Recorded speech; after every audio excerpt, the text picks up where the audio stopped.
forms a brand new all-time high. It was after GameStop started to drop that we saw Bitcoin really go up to over 60,000. How much further does this rally have to run? It's compelling to say that money shifted from one venue to the other. While correlation doesn't equal causation, there's a chart out there showing an inverse correlation on meme stocks going down and cryptocurrencies going up. There's definitely an aspect where people are making money on stocks and then moving, they're agnostic, they're not hedge funds. They can invest wherever the hell they want. It's a classic sort of momentum trade. They're going to wherever the winners are and they're willing to jump on and, ride it. So whether it's meme stocks like GameStop, meme coins like Dogecoin, or entirely new ways to invest in art like NFTs, the new kind of retail investor is making its presence known. Over the next 10, maybe 15 years, you're going to continue to see, whether by choice or by force, that baton go from older generations to younger generations. I don't think any single app is going to be the thing that disrupts. I think people are the disruptors.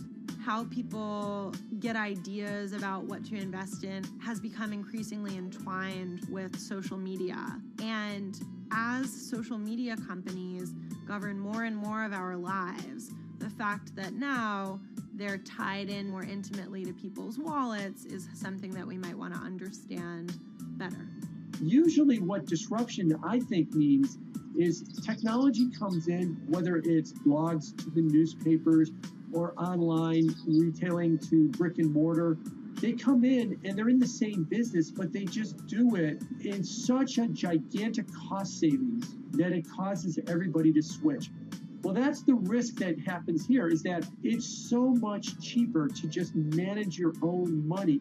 We're not there yet, but costs and conveniences are moving in that direction. So I'd say, Wall Street, you haven't been disrupted yet, but you could be in the coming years, and that the final chapter on this story hasn't been written.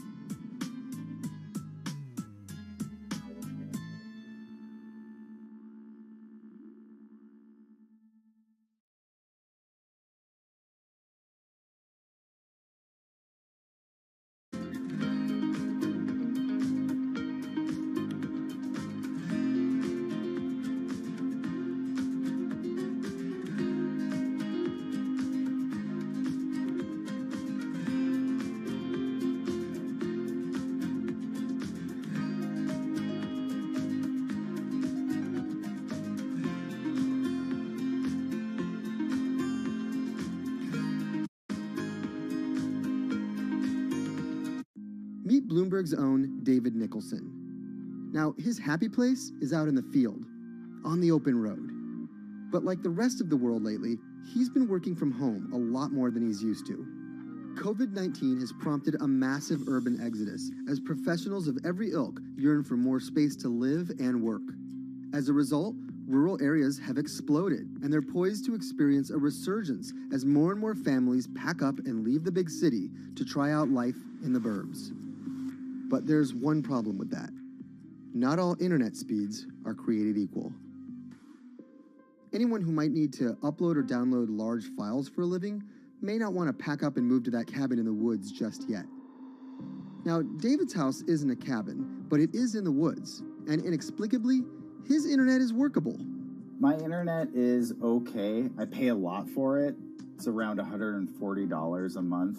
The download speed's great, and the upload speed is terrible, which is really bad for my work because I have to upload these massive files. But I'm definitely one of the more lucky ones in this community. Just a few miles down the road, my buddy has awful internet. It's usually under 2 down and under 0.2 up, so it's often unusable. Some days it's around 1, and other times it'll drop down to about 0.2, 0.3. I just want to be able to have internet at my house without having to go outside the normal ways of acquiring internet. It's really frustrating. We're literally a few miles away from downtown, and it just cuts off. This is a problem, and the solutions are not there yet, because getting high-speed internet in rural areas en masse is something our providers may simply not be ready for.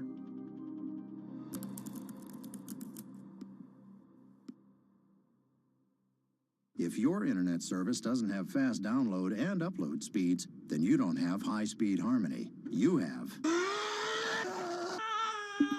Americans on average pay about $70 a month for internet at home. But in rural areas, it could cost a lot more for a lot less service. So the pricing for a fixed wireless provider here can be something between $80 and $150 for about 25 megabits per second. However, gigabit service, which is 1,000 megabits per second and symmetrical, is running at about $119 a month or $130 a month. That's John Paul. He co-owns Spiral Fiber, an internet service provider here in Nevada County, California. And for the past 10 years, he's been trying to bring an affordable fiber optic network to town. It all started when he applied to be part of the pilot program for Google's fiber service. Across the country, civic boosters have been going to extremes, chanting, singing, Google in the morning, and marching, trying to get the search engine giant to look at their town. The internet these days is crucial to be in the world, to be a part of the world, and to be connected to your community. Google ultimately went with Kansas City, Missouri, which left Paul on a mission to get funding to lay out fiber optic networks for gigabit service. Over the next several years, he would attend conferences and pitch venture capitalists and apply for grants to make his vision come to life. One of the biggest roadblocks to building infrastructure for the internet here in the United States are the existing large providers. They have their land staked out. They would prefer that nobody come in and compete against them. In 2013, we applied for a grant. We went down and met with the commissioners at the California Public Utilities Commission. It was an arduous process to get funded, but we finally did against all odds. We got a $16 million grant, and then we went out to seek venture capital. Then, in March of 2020, the pandemic hit the world. Everybody got locked down, and everybody came home, and everybody started using the internet. And I remember seeing on one of the local fixed wireless providers' websites, they've said, hey, we know you're all staying home, but please don't use too much video, and please don't use too much bandwidth. And I thought, that doesn't work. The U.S. connectivity gap is far greater compared to countries that are considered its peers economically. Some developing nations actually have better internet than rural America, like in Kenya, which has a state-of-the-art fiber optic network fed in from their coastline. The American connectivity gap does largely affect rural areas that are either outside of service coverage or simply prohibitively expensive. This is Rebecca. She and her family moved to Nevada County just a couple miles down the road from David. They took for granted that high-speed internet would just exist in the area, and it's not something they even bothered to check on before buying their house. Turns out, all they got was dial-up. We wanted to move where we had a little more space, room for the kids to run around, just be out in the mountains a little bit more. Having come from a bigger city area where Wi-Fi is pretty readily available, we hadn't really considered that in our purchasing of the house, whether that would be an option or not. When school started, and now that we are remote learning with our children and we're doing everything from home, we didn't have the option to do that at our house. So every day when school would start, we'd have to pack the kids up and we'd go to my in-laws' home. They have a little cabin up in this area that does have Wi-Fi already. Rebecca's situation is the norm in rural America. According to data from the Federal Communications Commission, just 4% of urban Americans lack access to broadband internet. That's compared to almost 40% of people who live in rural areas. While that was the case, there were also racial and socioeconomic divides in terms of who had that access. In addition to that geographic difference, low-income African-American students, Latino students, and first-generation college students were more likely than others to have only one device at home that's shared among multiple siblings and or lack access to that actual connection. For most American towns, there's also a lack of competition, forcing internet prices up. And large providers like AT&T and Comcast aren't incentivized to expand service to these rural communities. This is how Xfinity makes life simple, easy, awesome. So in our area, we have a small imprint of Comcast, but they're not going to go out to the more rural areas. It's just not cost effective for them to do it as a large company. In order to lay fiber cable, you're actually physically digging trenches into the ground. And for internet service providers, they're primarily focused on maximizing their profits. And so the fewer customers you have, in any square mile and the more fiber you have to lay, That's just kind of harder to pencil out from a purely economic standpoint. AT&T released a statement on the matter, expressing the need and desire for government assistance to fund fiber optic expansion to areas deemed unprofitable. Comcast released a similar statement, encouraging more public-private collaboration on this effort. Federal agencies do offer grants to help communities build broadband networks, but many have argued that there's not enough flexibility on how to use these funds. The COVID-19 relief package passed by Congress in March and signed by President Donald Trump awarded $43.3 million to 51 projects on the East Coast alone. But it also stipulated that these projects needed to be up and running by December 30th. For contractors who plan projects months and years in advance, it's a scramble to rearrange their schedules to meet that deadline. So what we've been asking the federal government to consider is at least have, as long as the projects are getting started, knowing the projects are being put into place to expand both remote learning, working from home, and opportunities like that that are truly driven from COVID. We're moving as fast as we can regardless, but hopefully they'll give us some more time.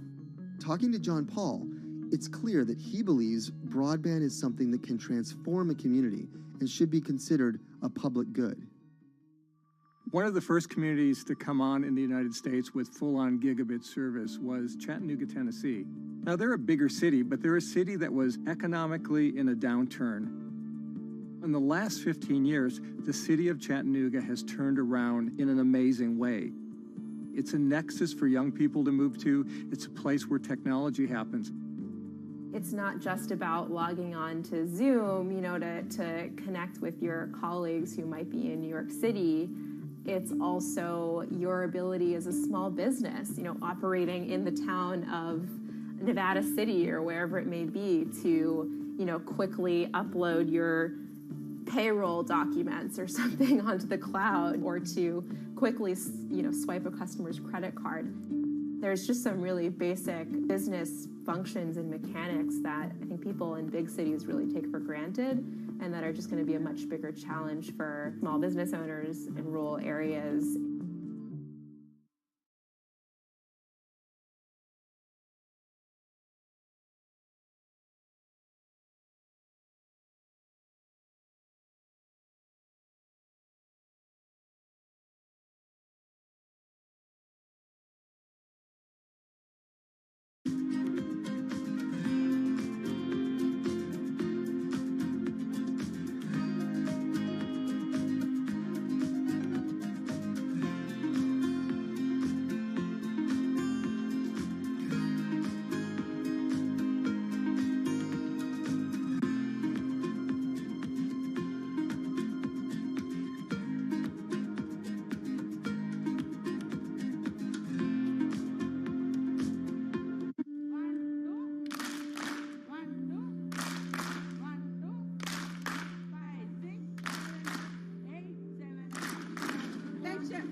Historically, the marginalized people, you call them as untouchables or Dalits, they have been kept away from the center of the knowledge. Once you are born into a caste, it is very difficult for you to grow beyond that. You are stuck in that identity.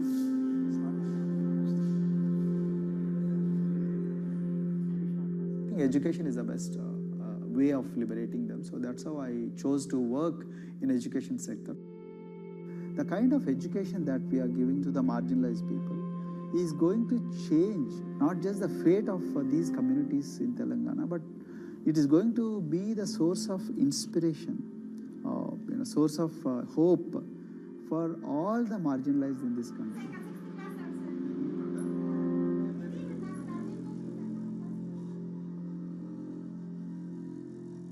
Greatest blight in India is the system of caste. For generations of Indians, the social code known as the caste system has defined how people earn a living and whom they marry. Although outlawed 7 decades ago, castes remain a significant factor in deciding everything, from family ties and cultural traditions to educational and economic opportunities. Dalits, people who are on the lowest rung of the caste system, constitute almost 1/5 of India's population of 1.3 billion. Not able to afford the high tuition of private schools, many are forced to attend government-funded institutions, which in the past have suffered from poor infrastructure, lower education standards, and high student-to-teacher ratios. But Dr. Praveen Kumar is trying to change that.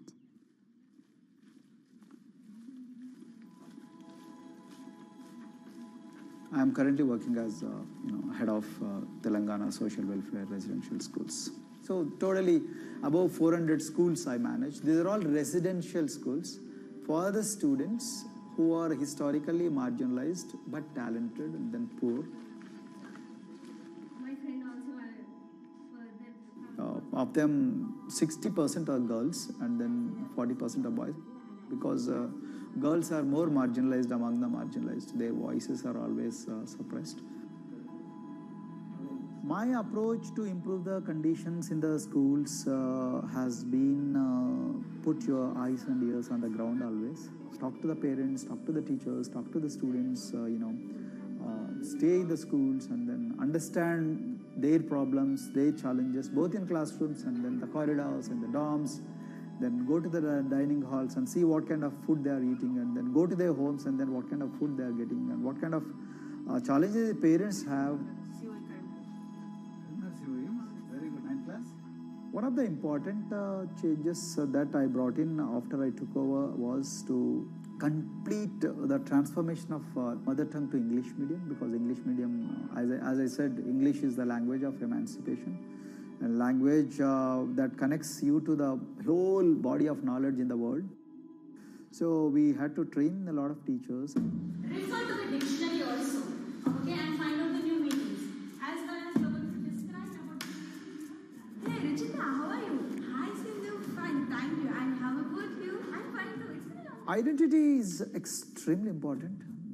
There is a scientific evidence to prove that your sense of identity is extremely crucial to your growth as a successful human being in your life. If you accept an identity which is very humiliating, which reminds you of very painful past, I think that identity will not help you to grow. I'm not saying that you should forget your past. I'm not saying that, but that should not be the bubble in which you must live always.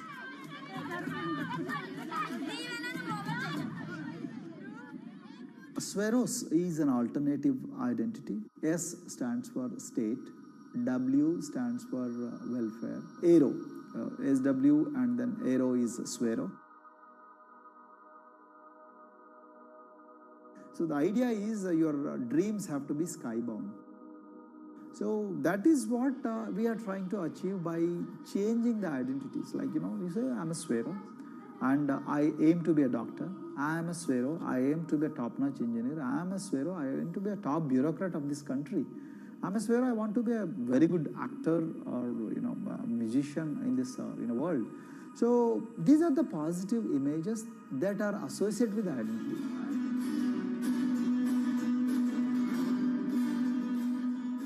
Just to give an example to you, in 2012, in our institution, we used to produce about 6 doctors per year. But because of our, this self-liberating ideology of Sveroism, we have, this year, we have produced about 189 doctors. This is phenomenal for any poorest of the poor people. You know how difficult it is to get into medical colleges in this country. So, but today, because of this ideology, the students have been able to achieve this, feat. Pujita has been a farm laborer, and her parents themselves are agricultural laborers. And then this girl used to sell vegetables, but thanks to the residential education institutions, she came to the Gaulidoddi campus, and then she toiled very hard for 1 year, despite many problems. And today, I'm so happy to share with you that she has joined one of the prestigious medical colleges in the state of Telangana, Usmania Medical College, and then in future, she hopes to be a gynecologist. So this is the journey our children are hoping for.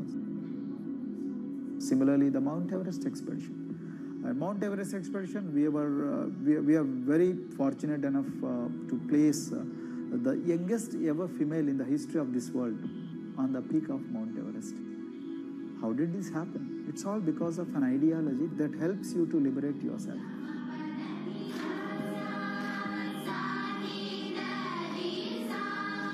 We brought a lot of extracurricular activities and most of them got institutionalized now. So for example, music. Similarly, the games. We have so many coaching academy. We have boxing academy, we have wrestling academy, we have handball academy. So we have, kabaddi, the traditional Indian sport. We have golf. We have introduced the golf also. Like golf is generally played by so-called rich people, but today even poorest of the poor people also are being trained in golf in our schools. Wow. So our intention has been to give all 360 degrees, type of opportunities to the students, so that whoever is interested in whatever activity, they can go and then do it. Break the barriers, break the fence, at least mentally, because poor people have been programmed to be victims, programmed to be subjugated, programmed to be on the margins, always, programmed to feel inferior. We wanted to change on that. There are certain games which are exclusive to rich people. There are certain languages which are exclusive to middle class and upper middle class in this country. To put it in one word, the sole aim of introducing all these co-curricular activities is to break the stereotypes which are recklessly imposed on these people. Their stereotypes Dr. Kumar knows all too well. Born a Dalit, his grandparents were labourers and access to the village well was restricted. Dr. Kumar credits his parents' belief in the power of education with helping him realise his aspirations. He went on to join the Indian Police Service, attended Harvard University, and then began pursuing educational reforms back home. I attribute whatever I am today, it's to my mother primarily. They educated me in the village, although there were no good schools. So then I stayed in social welfare hostels, the hostels which are managed by government for the poorest of the poor kids. I passed with reasonably good grades. Then I went to university and then I faced worst form of discrimination in the universities. Like there were, in those days I'm talking about, so the bathrooms and the toilets were exclusively meant for scheduled castes and scheduled tribes. We used to fight discrimination on one hand and then again, try to excel in academics, day in and day out. So that's how I came to education, because I deeply believe that education is the only important weapon that can really, place the poorest of the poor people from a very victimhood orbit to a prosperous orbit. I think in future, this is going to be a game changer for the marginalized in this country.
If you look at a thermal image of a city and then compare that to a map of vegetation, you'll find that where there's greenery, the temperature is lower.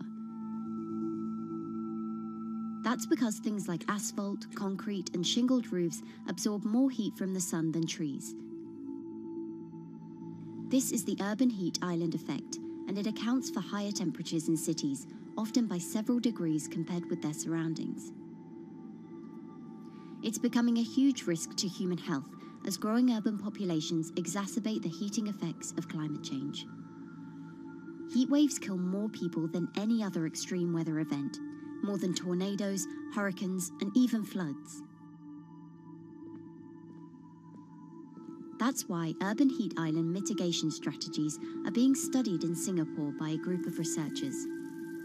The government-backed project called Cooling Singapore is now in the process of combining everything they've learned to create a digital tool that can help cities all over the world, starting with Singapore.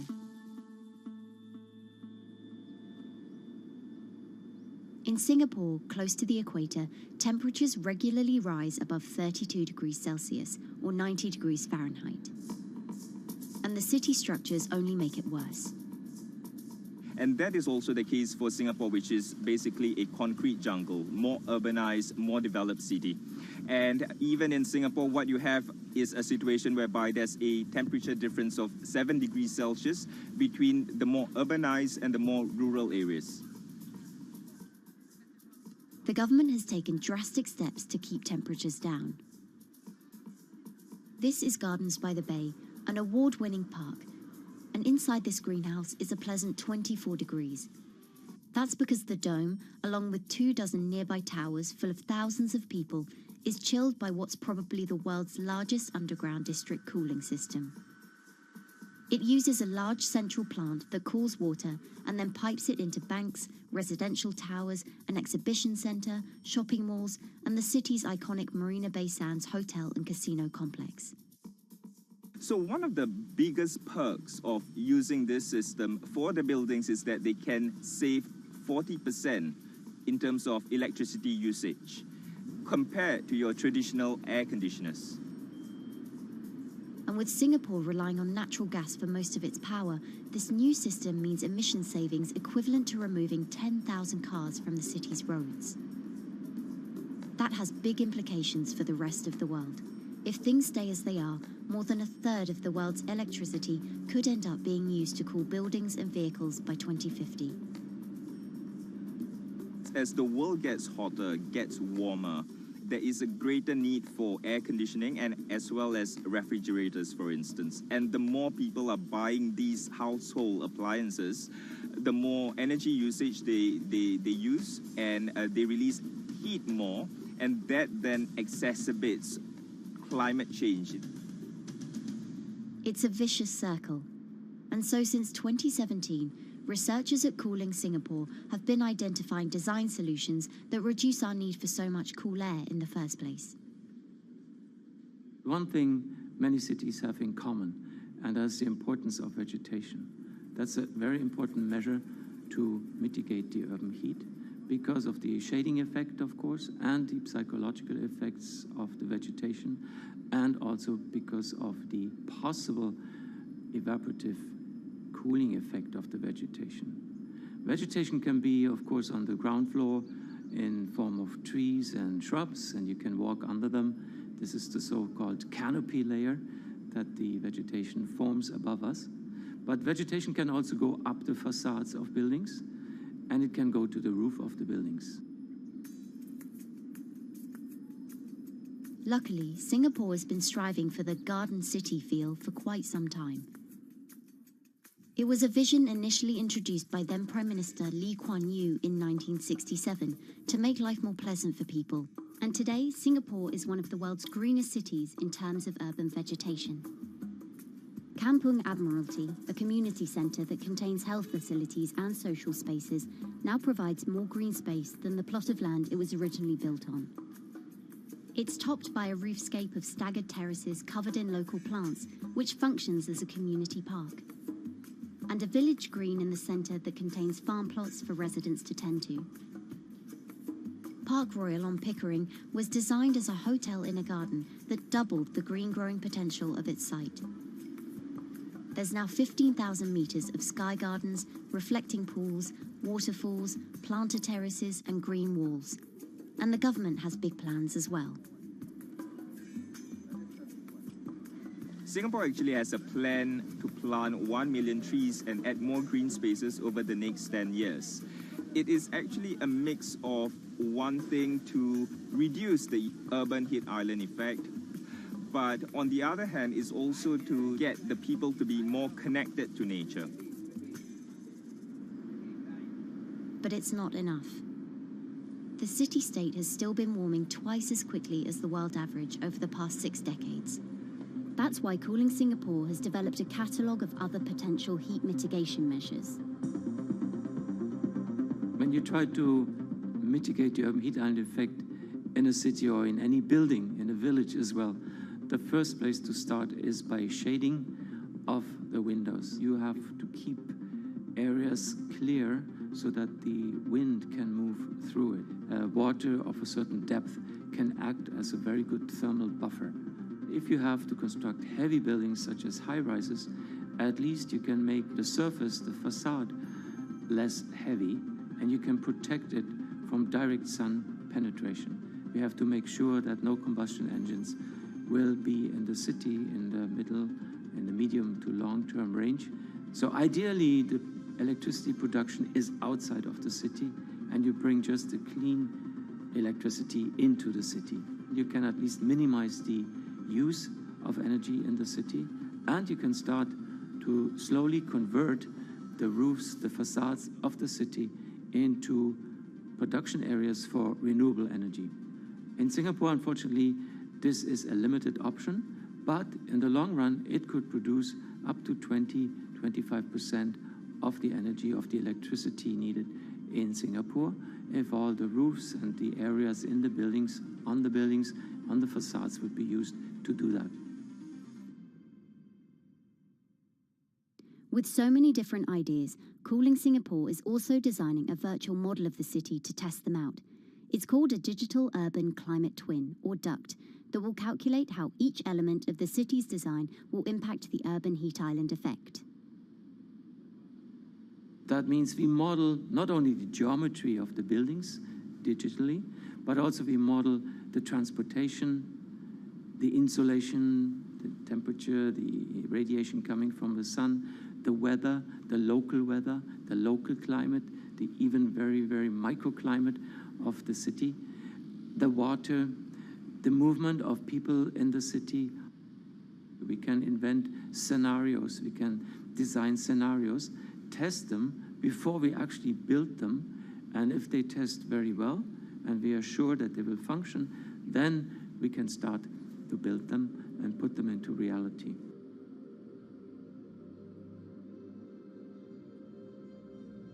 Singapore will be using this new tool to figure out which actions it should take next. And the model can be applied to any city, whether it needs to keep heat out or keep heat in, which will ultimately save energy, slow climate change, and improve our quality of life. So this is something that Singapore will be able to export, maybe even together with its city development systems that it already has. Singapore is one of the very few cities in the world that really combine this scientific approach with a very well-established urban redesign and urban design approach. Through its agencies and the combination of its agencies, it has achieved a lot in the past.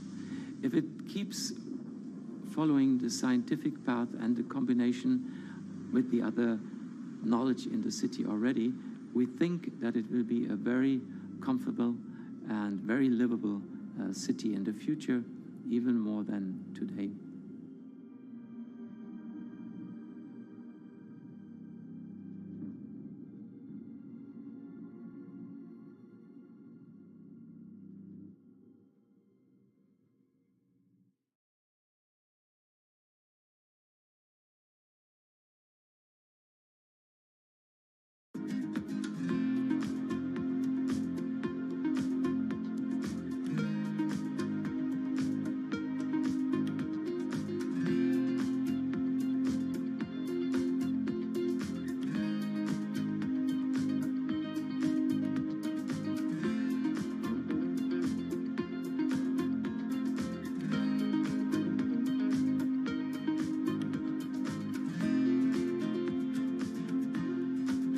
Times are tough. Jobs are scarce. It's risky to be outside and around others. Seems like there's very few ways to make extra money during a pandemic. So I guess I'll just hunker down and binge social media until this all blows over. Wait, don't these people make money? How do these people make money?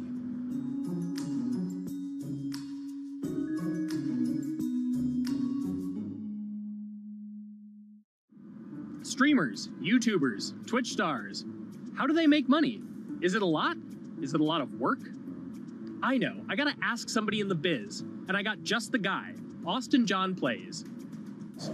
This is your full-time job now, right? As of November of last year, yes. This was always just kind of like a side thing. Like any money that I made from doing my videos and whatever else, I never touched that because I didn't really think of that as being like real money. And then it started coming in more and more. And then it was like I hit my first day that I broke $1,000 and I was like, this is actually going to be money. How did the YouTube channel come to be? When the game Pokemon Sun and Moon came out for the 3DS, there was like things that I learned about the game, and then I wanted to just share that information with people.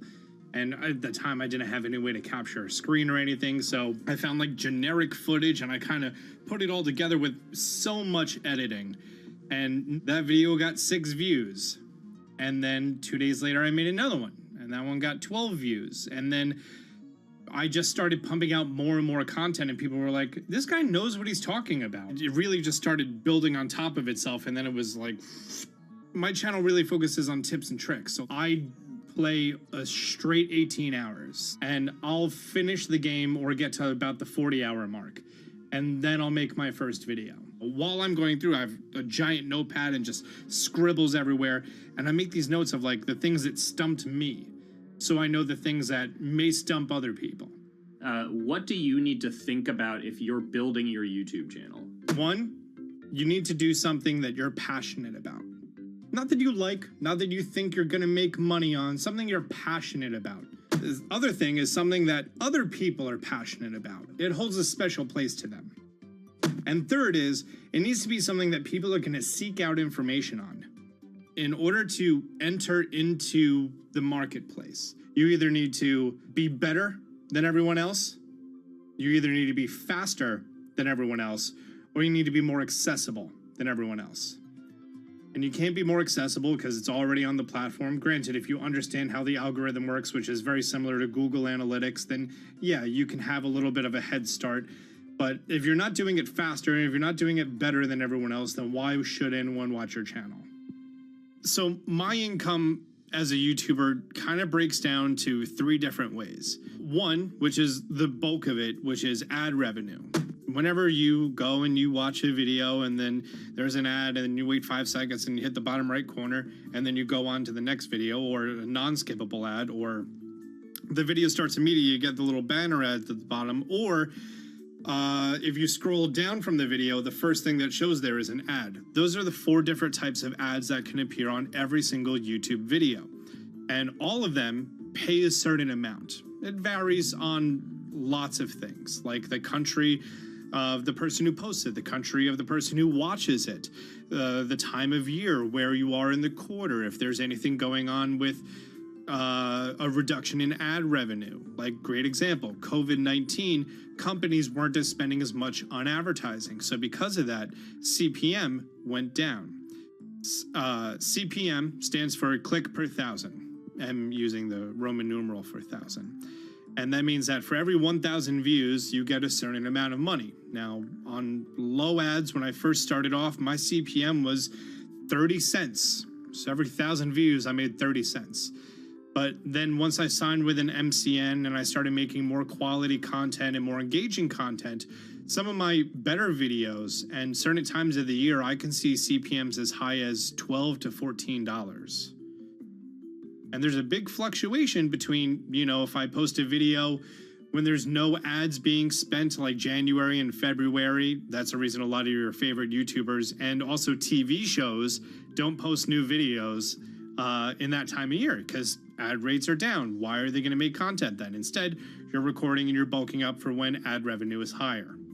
The second way that a YouTuber makes income is support, crowdfunding, things like that. When I first started off, Patreon was really the only option, but then they started rolling out supporters and members for YouTube channels. So Whenever I have a live stream, you can click a button and then you can become a member, and then you get special icons next to your name. I believe they're called badges. Or on any video, you can hit the join button, and that helps support the channel. And then the third aspect of that would be merch. And for me, my merch has been somewhat basic. In fact, I'm wearing one of my t-shirts from last year right now. You have to endure the times that your first video gets 6 views, that you posted on Reddit and they say, shut up, and then an auto mod bans you. You have to go through that, because until you go through that and you discover why you're doing it, you're not doing it for other people, you're doing it for yourself. If you're not loving what you do, then it's not worth it. Huh. So make a channel about something that I'm passionate about. Oh, sweet. I guess I can make the channel about that.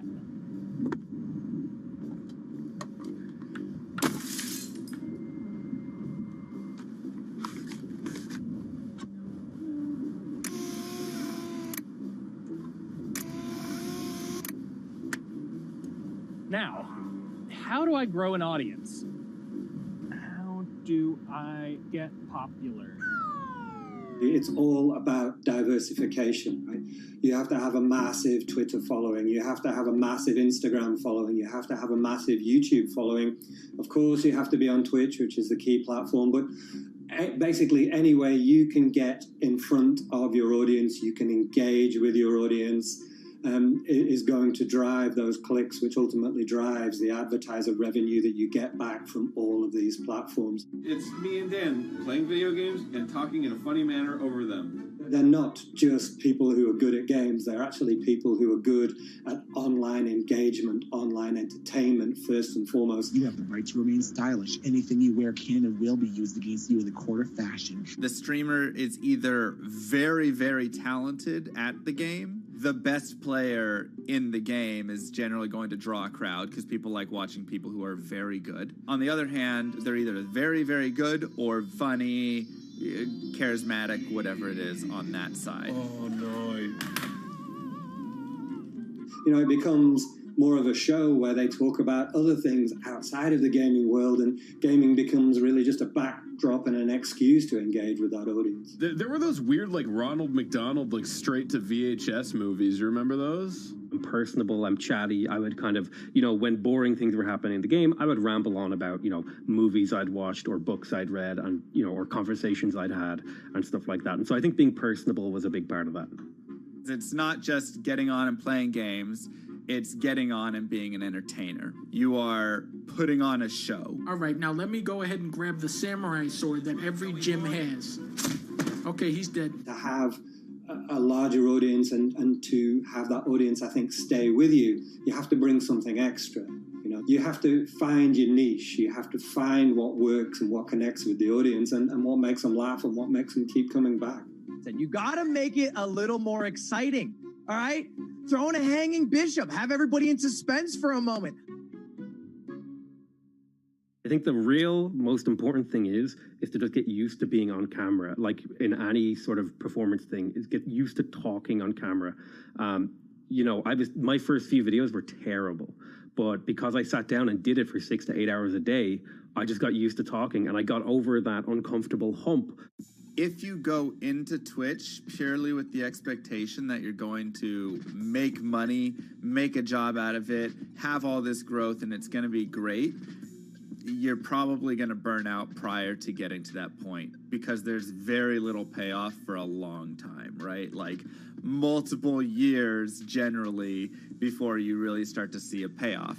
And so, you know, those first few times you're streaming, nobody is there. One person shows up every 30 minutes, says hi, maybe, and leaves, right? Like, it's very discouraging, I think, for a lot of people. And so you have to be there just loving it. You have to love talking to yourself when nobody is around. You have to love just the game that you're playing, all of that stuff, because it takes a while. And I think a majority of people burn out prior to getting to the, like, profitable point of it. And there you have it. My very own YouTube, Twitch, Discord, and streaming channels all ready to go live. It's a veritable social media ecosystem just on the verge of thriving. So, don't forget to smash like and subscribe, and visit my Patreon for perks. Also, go to my merch page. And one last thing, stay cool, my friends.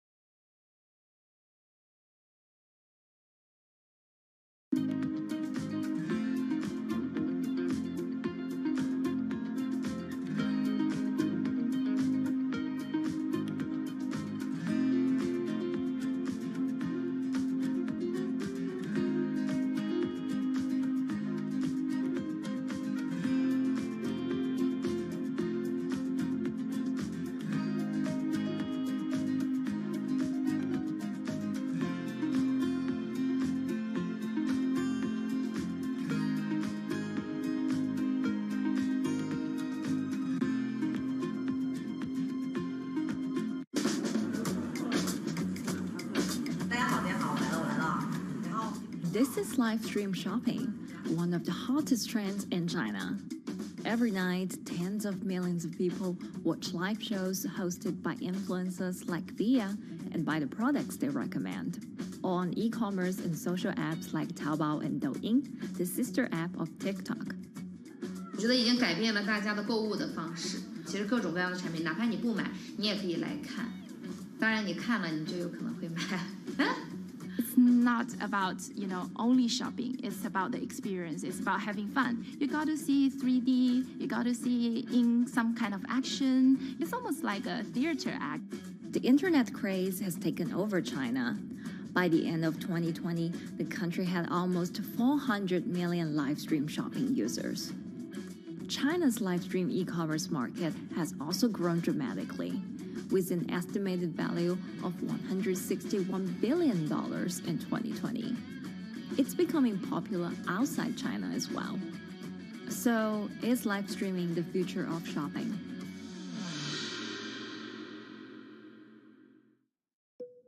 Live streaming is not a new thing. In China, it started in 2015 with the rollout of 4G. And it was first used for entertainment and socializing. Many live streamers performed for their followers or chatted to them, making money by receiving virtual currency and gifts. In the West, live streaming is mainly the domain of avid gamers. In China, it's broken into e-commerce. China actually has a very big e-commerce empire, so it uses these super apps, what we call that you have payment, you have search of information, you have recommendation system, and you have huge amount of goods available on the platform, and as well as a lot of consumers. So with this advantage, they merge these features of live streaming to make the influencers actually sell goods. Here is a perfect choice: nice neutrals, beautiful print, nothing overwhelming, and the warmth and comfort of flannel.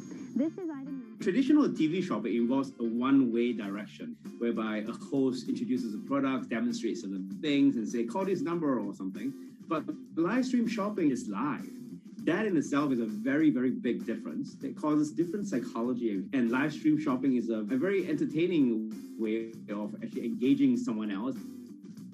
When you shop, actually, this live streaming video will continue. It will minimize into a corner, and you can buy the items and pay all on the same app. And after that, the live streaming screen will just enlarge by itself, and the promoter will come back to screen. So it's very convenient. Taobao, one of China's biggest e-commerce platforms owned by tech giant Alibaba, added a live streaming function in early 2016. In the following years, other e-commerce and social platforms like JD and Douyin also integrated this feature. 开头的时候还是有很多的挑战的，对画面的这个流畅，然后是否能够很真实的去还原商品，它其实在这个上面是有很高的这个门槛跟技术的这个卡口在的。不管是我们的这个用户的接受度，还是商家的这个上手的这个难度都很高。但是这几年下来，基本上难点在不断被突破的。Over $70 billion worth of goods was sold via live stream on Taobao in the year through March 2021. Latest surveys show that over 60% of live stream users in China were watching shopping shows, and over 65% of them shopped at least once via live stream. In 2020, live stream shopping got a huge boost during the pandemic, when millions of people were in lockdown and many retailers were pushed online. People, during the lockdown, felt like there's a need for more social interactions. This live platform creates an interesting kind of environment that gives people the sense that I'm actually interacting with you. And then live stream shopping brings in a lot more variety of things that people could buy and satisfy, the sense of like losing control, especially during the pandemic. At the heart of this craze are the top influencers who have tens of millions of followers and sell products worth millions of dollars every night. They often use their star power to get bargains from retailers, which in turn boosts their own sales and influence. So if you think about China's live streaming, you have to know the king and queen of the influencers. The queen of live streaming, Via, she is actually having the biggest viewership and the biggest sales volume for a long time on Taobao platform. She can sell everything from like Gucci sunglasses, lipsticks, homes and cars. One time she offered her followers to go on a Tesla ride with her, and she even, for once, sold a rocket launch in her live streaming room for 40 million yuan. The king will be Li Jiaqi, more widely known as Lipstick's brother. He used to be a cosmetic sales before he turned into live streaming e-commerce, and he knows a lot about the cosmetics. So he's the one that will actually put the lipsticks on himself when he's on the show. Top live streamers like Via and Li Jiaqi have become celebrities in China and can earn millions of dollars a year. Although not everyone can be as popular, mid-ranking live streamers like Tiffany still earn a good income through sales commissions. 如果说单从收入方面来讲的话，那主播的收入是比普通的工作要高很多。但是呢，主播这个工作时刻对身体，包括对精神都有很大的一个考验的。就是每天需要集中精力，然后长达5-6个小时，这种状态是很累的。而且这5-6个小时的话，你是脑子是不停的，然后嘴巴是不停的，然后手也是不停的，眼睛也是不停的。像我们做主播，不是说单一的只做直播一件事情，然后还会有选品的一些工作，然后还会有一些其他的事情排在里面，其实是没有个人生活的。那我觉得增强粉丝影响力的话，不是说某一件事情。可能今天做了什么事情你就增大了影响力，而是每天不断的内容的输出，粉丝不断的可能对你的了解，慢慢的信任你。里面有芝麻酱的味道，如果吃不习惯的话就慎买。A lot of successful live streamers are generally very good at communication.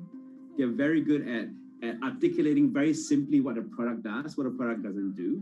In order for them to sell, they need to be trustworthy and appear trustworthy, and they need to show in some ways that they're authentic, right? So for Via and Li Jiaqi, they are able to articulate that quite a bit through their body language, through what they say. For example, Li Jiaqi will also sometimes say bad things about certain products because to him that's his honest opinion, and sometimes people want to hear that.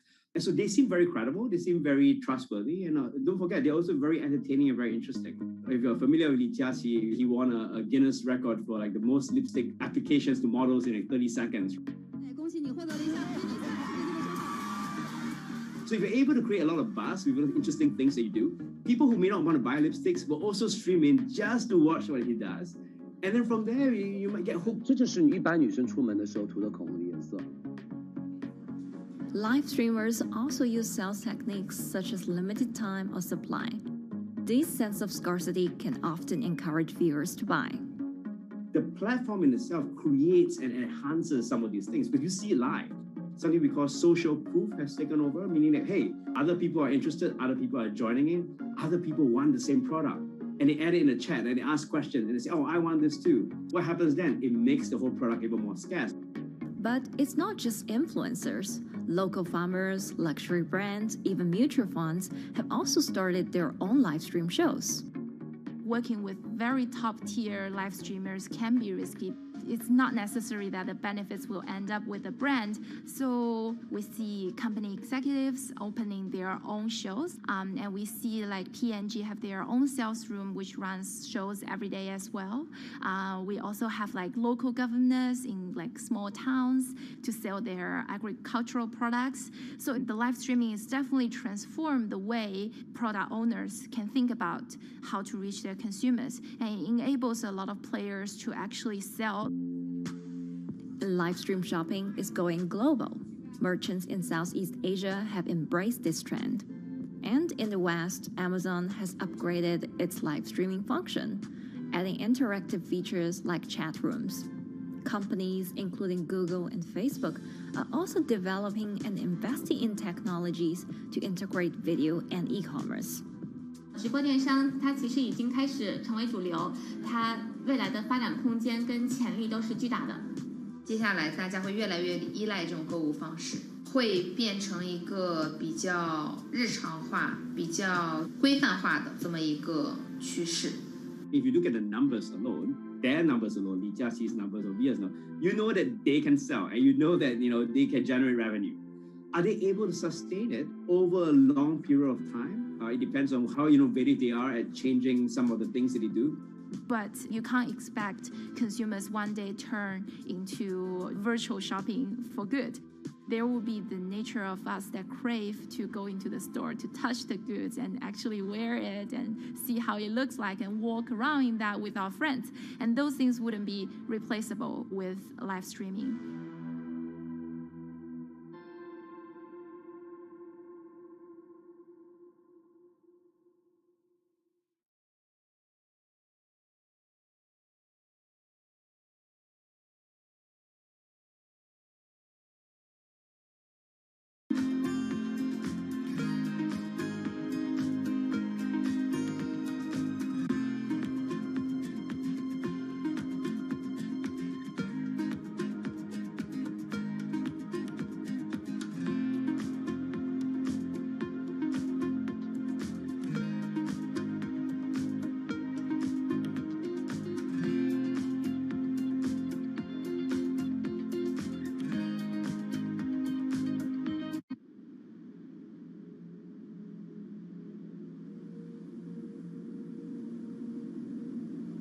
You could imagine that the oceans are actually the largest battery.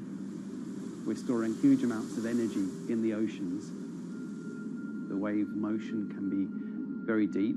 It can extend down several hundred meters. And once it gets to the near shore, from about 50 meters, the whole water column is moving backwards and forwards. As we search for ways to reduce our reliance on fossil fuels, some are looking to a largely untapped potential source of renewable energy. In theory, waves off the coast of the United States alone could generate over 2 trillion kilowatt hours of electricity a year, enough to power more than half of the country. Waves intensify and subside not as quickly as the wind, and that means that it can produce a smoother power generation curve.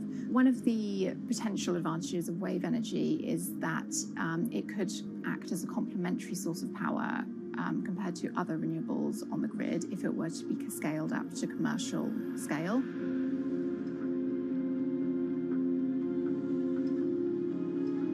For decades, engineers have been trying to convert wave energy into electricity, but a host of technological and financial challenges have complicated their efforts. In the years from around 2006 to 2015, there were a spate of bankruptcies in the sector, and this was largely because of a lack of kind of continuous proven projects out at sea with reliable electricity generation. Since then, companies have been trying to develop the technologies at a steadier pace and with a smaller cash burn. But the same questions remain. Can companies develop devices and technologies that actually work? Is wave energy just a novelty or something that can become a major renewable energy source?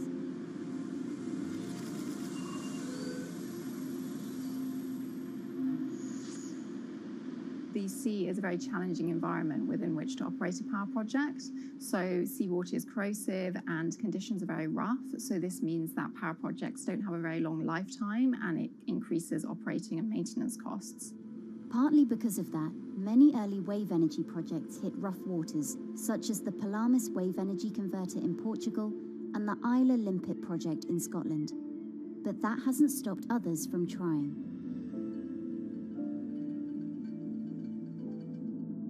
Companies are focused on testing projects out at sea, proving their durability, trying to raise capital and bring down cost. The sector hasn't really converged around one single technology design, and companies are kind of undecided about which design works best.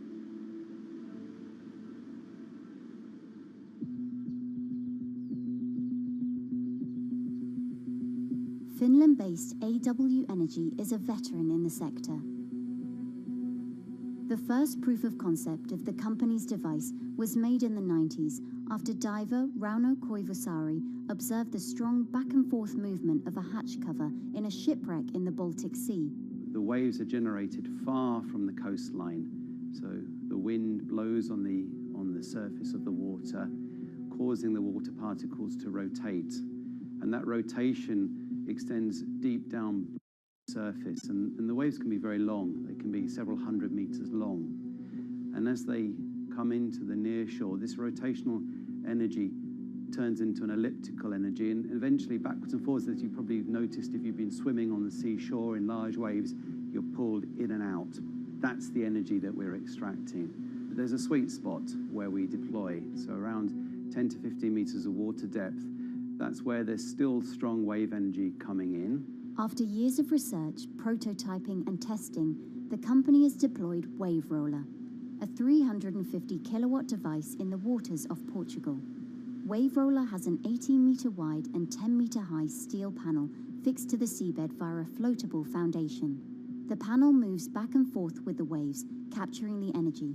It's submerged in the depth of 15 meters, so it's protected from the extreme waves. We generate electricity by capturing the movement with hydraulic circuitry in a machine room underneath the surface. That hydraulic energy we turn to electricity with hydraulic accumulators and hydraulic motors, and also a generator. The Wave Roller has survived large waves at sea for over a year and delivered electricity via an underwater cable to the grid in Portugal. Meanwhile, the company has won a €2.5 million grant to work on an upgraded version of the Wave Roller, aiming to increase the electricity generation capacity to 1 megawatt. The upscaled device would have a bigger panel, 2 power takeoff units, and improved software to control the energy production. We have taken into use a wave prediction algorithm that kind of tells us what kind of waves are coming in to our device. That gives us few seconds to prepare for capturing more energy, and the difference in that is significant. Our future plans are to deliver technology around the world. So I'm hoping we can be working on delivering technology to projects in Asia and also in the American continent as well.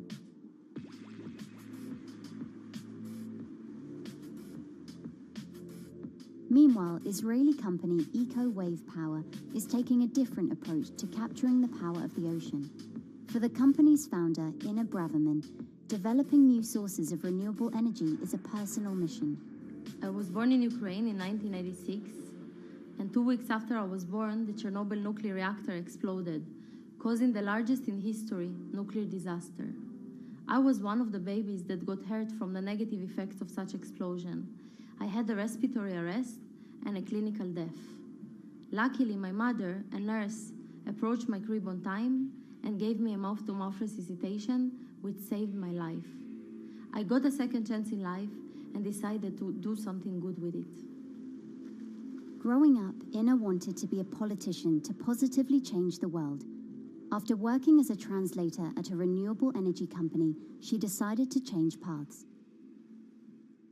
solar and wind energy were fully commercialized, there were a lot of amazing technologies implemented everywhere, I saw that wave energy, although it's an immense source of electricity, the biggest companies in the world are trying to develop wave energy with no success.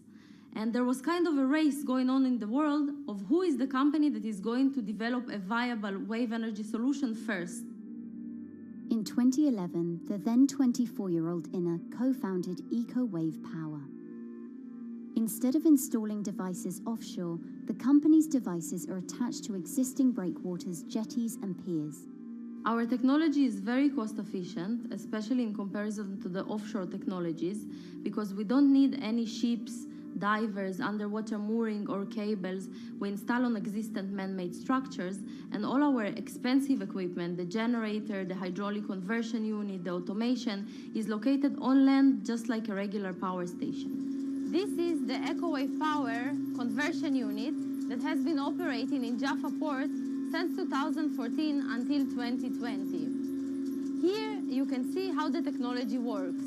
Basically, the floaters are going up and down and pushing the hydro cylinders, which transmit biodegradable fluid into land-located accumulators. A pressure is being built. The higher the waves, the higher the pressure, which is used to turn the hydro motor, which is turning the generators. The whole system is controlled by a smart automation system, which you can see right here. And in case of upcoming storms, the system automatically raises the floater above the water level and keeps them in the upward position until the storm passes. The company has been operating a 100-kilowatt grid-connected device in Gibraltar since 2016, which is enough to power 100 households. Currently, Inna and her team are working on another 100-kilowatt project at the Port of Jaffa in Tel Aviv. The project will be also the first time in the history of Israel that wave energy will officially connect to the electrical grid. And our goal going forward is to expand it to all suitable breakwaters in the city of Tel Aviv and to supply a significant part of the city's electricity needs. Today, engineers and entrepreneurs are still trying to crack wave energy. Globally, only a few hundred kilowatts of wave energy are deployed, compared with gigawatts of offshore wind. But the field has come a long way in recent years, and with the right engineering solutions, this new power source could eventually become competitive with more mature renewables like solar and wind. I would have a lot more confidence in the success of wave energy companies today as opposed to like 20 years ago. But in the next few years, or maybe the next couple of decades, it will be more likely to be used in remote locations like islands that are otherwise dependent on expensive diesel power, or out at sea on gas decommissioning rigs, or for powering underwater autonomous vehicles. So definitely, wave energy can compete with other renewable energy sources, but I personally believe that this is not a competition. In order to have a 100% renewable energy friendly world, we need all renewable energy sources to work together.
from? Who are all these people from?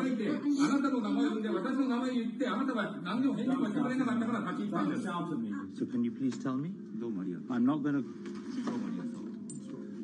please wait.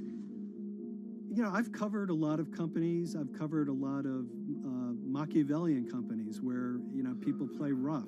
I don't think I've ever seen anything on the scale of Nissan. He is making you, but you act for Nissan. I mean, it's corrupt. The system is... One of the most dramatic elements was Ravinder Pasi's home being raided by court officials in Yokohama. You scared my wife. You scared my children. I worked in Nissan for 16 years. So Rav Pasi's journey into the darkest recesses of the Japanese corporate world started when he was the general counsel, the highest corporate lawyer position in the company. In the past few minutes, Nissan has revealed that its chairman has been arrested after allegations of serious misconduct. He was tasked with investigating Carlos Ghosn. And he was told, conduct an internal investigation and get to the heart of the matter. And then along the way, he started to notice serious conflicts of interest. He is one of the few people who knows an extreme amount of detail regarding the alleged crimes by Carlos Ghosn.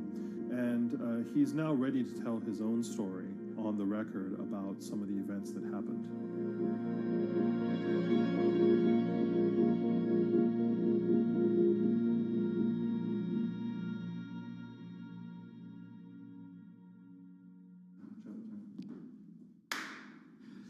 My name is Ravinder Pasi. I'm the former Global General Counsel of Nissan Motor Co. Limited. And you could say, yes, I had a front row seat in terms of what was going on. When Carlos Ghosn saved Nissan years ago, he was depicted in Japanese comic books as this hero, and now maybe we'll see comic books where he's the villain. In corporate Japan, Nissan was quite an unusual company. It was led for 2 decades by a non-Japanese executive. Well, Carlos Ghosn was a hero in the Japanese business world. If you had a global business celebrity in Japan and worldwide, it was definitely Carlos Ghosn. In a country with few foreigners at the top, he stood out. But over the years, he saved Nissan from bankruptcy, allied with Renault and Mitsubishi, and turned the alliance into one of the most competitive in the world. Yet as the years went on, you know, I think his ambitions changed a little bit. He started thinking about legacy plays, and one of them was to really tighten the alliance between Renault and Japan. And unbeknownst to him, there was a contingent of senior Nissan executives that were really felt threatened by that move. They really thought that they would lose complete control of the car company, and even in the government, there was probably a little bit of anxiety about a national champion in the auto industry falling under full-blown foreign control. Carlos Ghosn was an auto industry leader, respected by many in Japan. Now he's in jail. The arrest of Carlos Ghosn came completely out of the blue. This was in November of 2018. He was coming to Japan on Nissan's corporate jet for a regular executive meeting, and he was met on the tarmac by Japanese authorities who whisked him away to jail and charged him with financial misconduct crimes. So what happened was that a power struggle ensued inside the company, and somewhere along the way, it was criminalized. By that I mean that there were allegations leveled at Carlos Ghosn about the way he reported his pay to Japanese authorities, the way he handled money inside the company, that in other contexts might have been a board action, might have been handled internally. A number of executives at Nissan decided to take this difference and take it over to the Tokyo prosecutor's office, and that unleashed a chain of events that would shake the entire auto industry. So after Carlos Ghosn was arrested, Nissan launched an internal investigation into the events that led up to his arrest.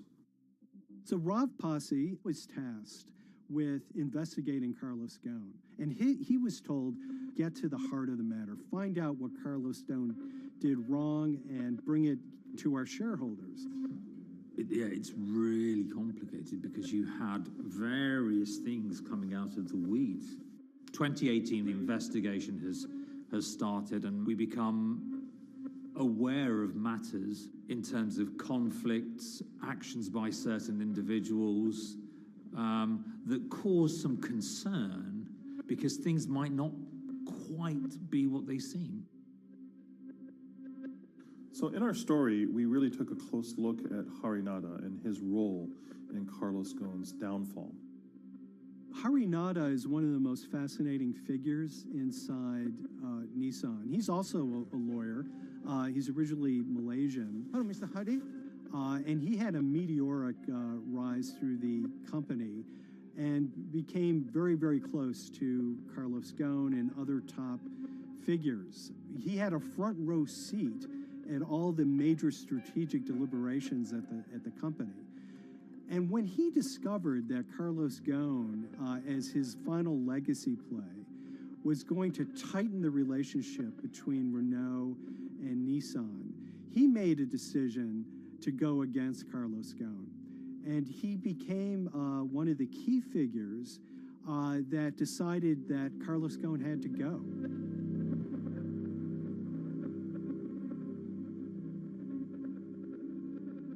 Harinada was somebody who actually recruited me into the company, so I have a long-standing relationship with him, or did have a long-standing relationship with him. For many, many years, he was a mentor. I had doubts about the credibility of the process right at the start. Harinada had a plea deal with the Tokyo prosecutors. Now, that suggests he was intrinsically involved in some of the wrongdoing, or the allegations of wrongdoing, and it just didn't smell right, just doesn't sit right. So there was a basic conflict of interest. In other words, Harinada had to deliver results to Japanese prosecutors to avoid his own criminal liability, and he's accusing and leading the investigation of Carlos Ghosn. Some of the people who had been involved in the original alleged crimes were also looking into the affairs themselves. Ravinder Pasi began pointing out some of these conflict of interest issues. And the reason for that is essentially his concern was for the company. If the company's own investigation into itself was compromised, that could lead to a very weak position in various lawsuits that it was dealing with across the world. I had discussions with Harry, discussions with the statutory auditors about these conflicts, discussions with HR about some of these conflicts, because at that point, we reported into him. You know, at the time, everything was quite, as you can imagine, it was, we've got to do this, we've got to do that, we've got to move fast. But when you step back and look at some of these things, you just think, my God, what was going on here? Because me, members of my team, were being placed in immediate danger. Your chairman's been arrested, a representative director's been arrested. They both happen to be foreigners. And then now what we need to do, we're being instructed to do, is certain compliance professionals need to go into properties in Brazil, for example, and retrieve evidence. They've got to do it very carefully, because if they don't do it carefully, they're going to get convicted of criminal activities. And likewise, when a team of lawyers were commissioned to go to Lebanon. I mean, one of my immediate concerns was, why are lawyers from Nissan being sent to go to Lebanon to retrieve evidence? These are just lawyers, they're corporate lawyers from Nissan. You had revelations that a number of executives had benefited from share appreciation rights when they shouldn't have. I mean, you know, substantive amounts of money being taken by these guys when they weren't entitled to take them. And you do think, yes, how is this going to look later on? It's going to look quite concerning. So that triggered for me the sort of assessment that, well, I'm going to have to do something, because up until this point, I haven't put down on paper these conflicts and these issues.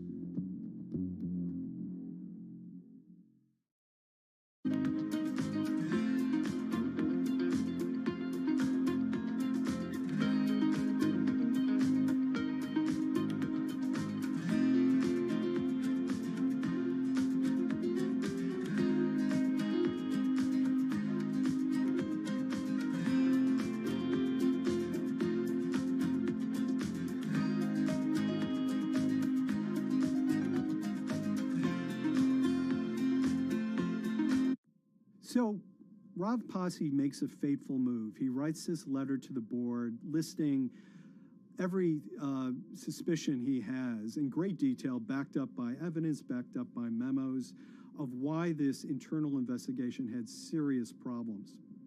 He sends the letter to the board and it's crickets. He doesn't hear much of anything. Nothing happened thereafter. Nothing at all. Just like it just gone into a black box.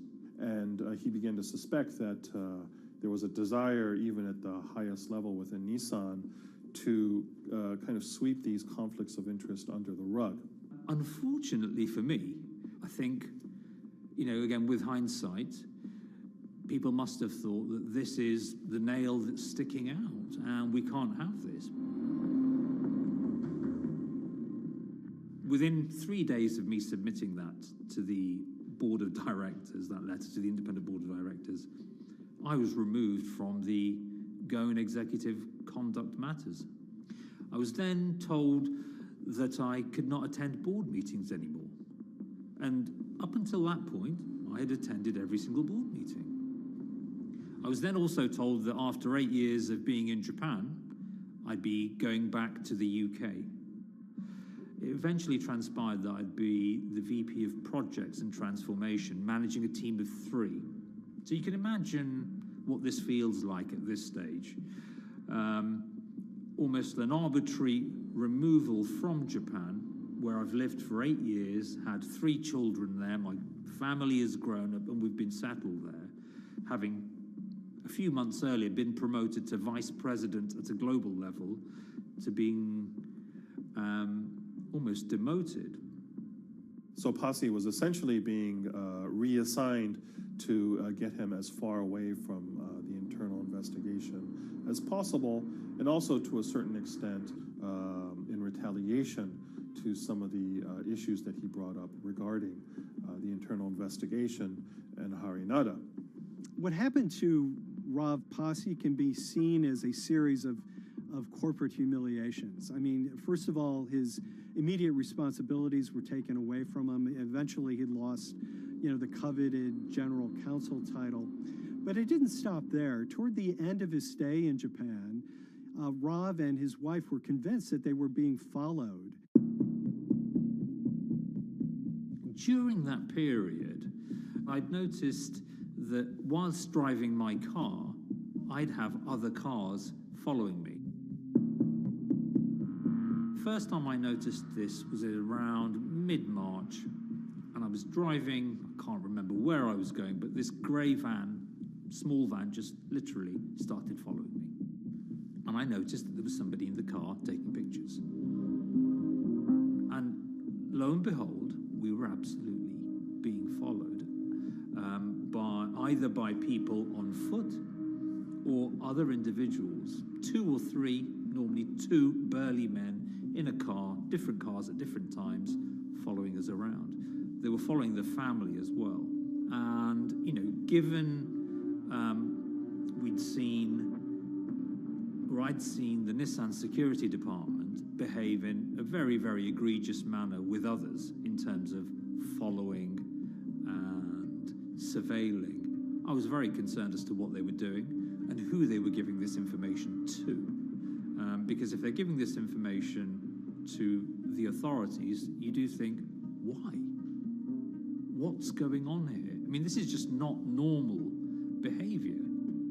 And this all culminated in a rather dramatic event in the middle of 2020. Who are you people?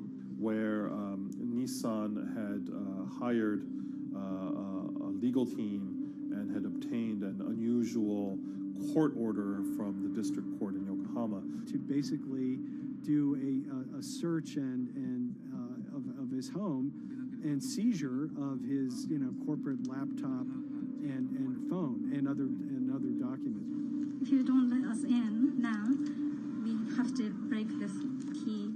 So it's a pretty extreme way to treat someone who'd spent 16 years at the company. These people have all come in. We don't really know who they are, apart from the fact that I've been shown a badge that says the Yokohama court. And they're here to recover a laptop and a mobile phone.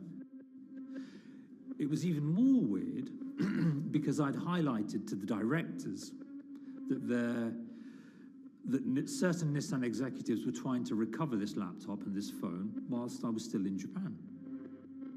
And I was very concerned because it had evidence on there that related to misconduct matters and other forms of inappropriate conduct. It was just another form of intimidation, another form of harassment, forcing me almost to leave the company and the country.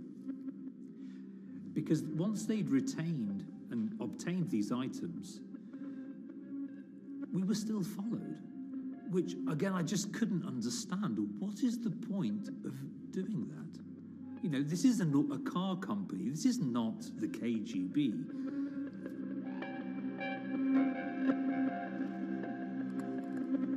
I think it's fair to say that Rav Pasi didn't have full battlefield awareness of all the intrigue going on at Nissan. I mean, Hari Nada is interesting because he's both charismatic and charming, and one of the most brutal corporate infighters one could ever run across. This is a confidential company email, right? You should not have this. If he had fallen into line, he would probably still have his job at Nissan, be paid very well, and continued his work. A career that he spent 16 years building at Nissan is irretrievably broken. It's been smashed to smithereens. He and his family paid a huge price, certainly. But in terms of being able to sleep at night, I think, he's come out ahead. I highlighted issues to the highest levels of the company so that they could be dealt with appropriately by those in charge. There was no response to those, and there was retaliation against me. What's really profound, like absolutely profound, is that none of your colleagues, I mean people who you have known for years, forget it. Yeah. You're on your own. Yeah. And you got to be ready for that. You've got to be ready for that. If you take it on anyway.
This is the awful truth.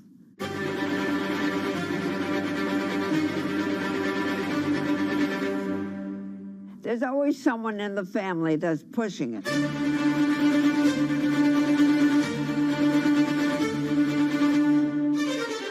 This lady does not deserve to be taken advantage of, especially at your age with your own grandchild. Yeah. My grandma is having to sue them. I'm testifying against them. Nobody's talking. They're one floor below right now. I get afraid to go on the elevator. It's sad that it had to devolve to this. It's like a soap opera to me. It's a very sad thing. It's a family feud. A family feud. Here's a family that, on paper, you would think has the wealth that so many people seek, yet at the end of the day, it seemed to sort of rip everybody apart.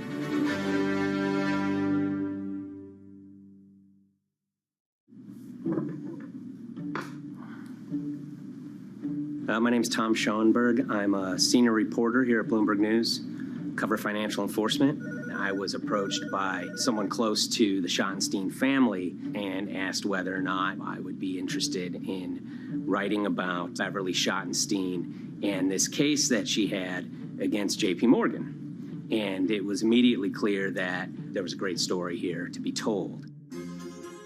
So I started just, assembling all sorts of documents that the family made available to me. That included a diary that Beverly had begun writing when she started having suspicions about what was actually going on with her money.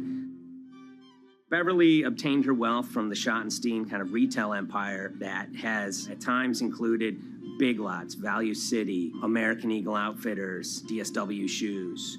Beverly's husband died, and at which point they sold off their portion of the company, bringing them an enormous amount of wealth at around 1990.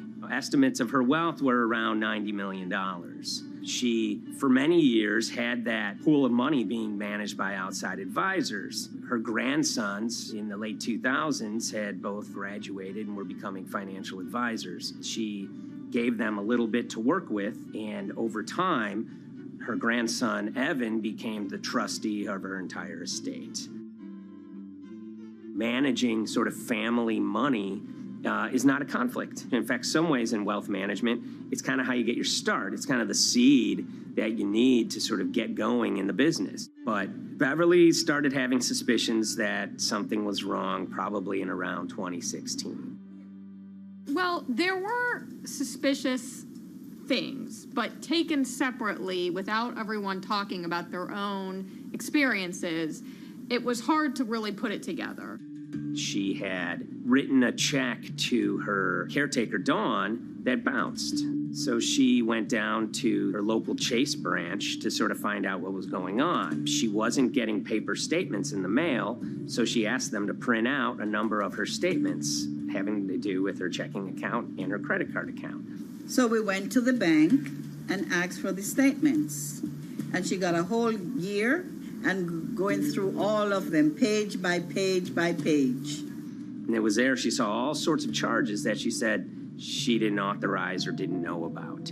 I was becoming very, very suspicious. I was starting to look in the money part, and that's what bothered me more when I saw that money was going. And I was not a big spender. Around the same time, Dawn, she starts noticing Beverly's son, who lived in the condominium below her, came up with Evan with a shredder and started grabbing papers in her office area, including some with JP Morgan letterhead, and just started sitting at the kitchen table just shredding documents over and over. Yeah, they came in one morning. They used to do it in the back. Through the back door, and they brought the shredder inside. And then they went in the drawers in the office and took out all the papers, and they started doing it. I was very suspicious because I know you don't go around and destroying papers. Beverly said that they had done this many times before. That's when she said to me, Dawn, I'm going to write my feelings in this black book. Diary. And it's a diary, and she started writing. Each day she would write a little at a time.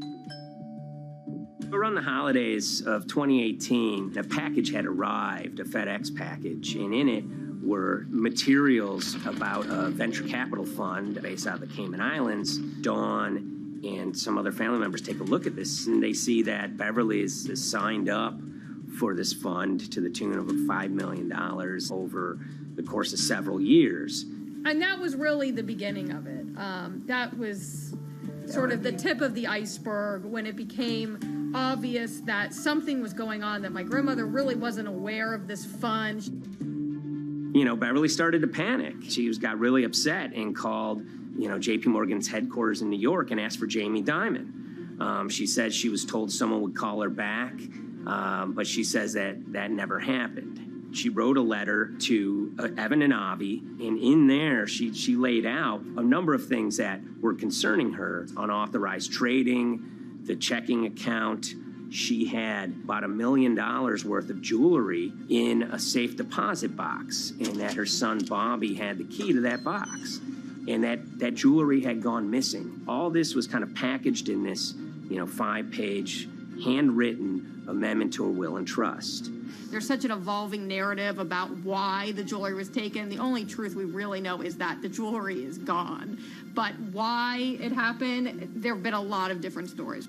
You just don't take your mother's wonderful things and hand it out. And they emailed that note to JP Morgan to seize all activity on her account. And it ended up setting off a firestorm after that. As soon as they got this email that there was a cease and desist and that she wanted to send her money and change brokerage firms, they were actually vacationing one floor below downstairs. They're there right now. The next day, Beverly's in her place. The granddaughter's still in her place visiting. Dawn is there, and up comes Bobby kind of barging through the door.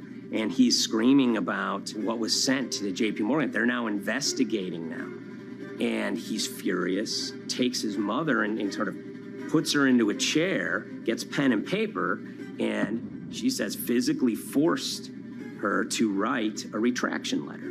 They were pushing me around. It was a scary time. I was really afraid too. I had to take her to the doctor, and she did an x-ray because she was in so much pain. The locks had to be changed. The phone number had to be changed. I really thought we were going to have to hire guards to be outside just for protection.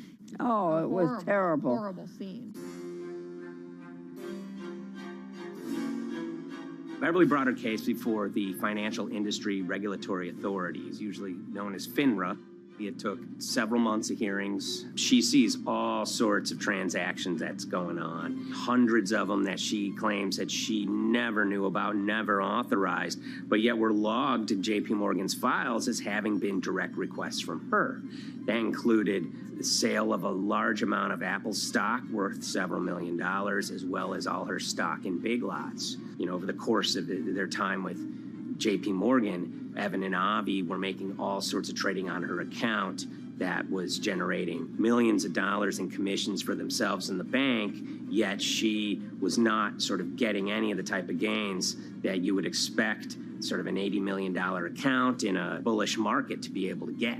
They issued a ruling entirely in her favor, finding that her grandsons, as well as JP Morgan, they were liable for violating their fiduciary duty, misrepresenting themselves, and they also found that the bank and her grandson, Evan, were liable for elder abuse. Evan and Avi, they were fired from JP Morgan. They issued an award of about $19 million.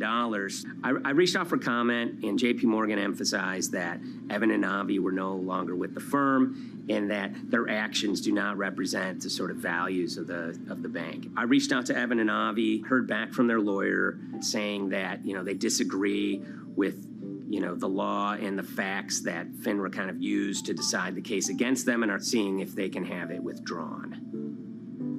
Her son, Bobby, wrote her a letter, said his sons weren't criminals, and he also admits to taking her jewelry. And he says he needed it to pay off some bad business debts he had. They never once came up to say, I'm sorry. If there had been an apology and some acceptance, and asking for forgiveness from my grandmother, I don't think we'd be in the position that we are now. Since the piece came out, we've received dozens of messages from people, many of whom are telling their own sort of personal tales of, kind of financial advisors gone bad, or family members who got control of an estate and abused, those within. It seems that it's really resonated with a lot of people. I keep, hearing a lot of feedback about Beverly and how, a lot of people feel she did the right thing. You're never too old to stand up for yourself and try to right an injustice. She was adamant that she wanted to stand up for herself. But at the end of the day, they did wrong. It's a painful life lesson. Beverly taught them that you don't mess with grandma.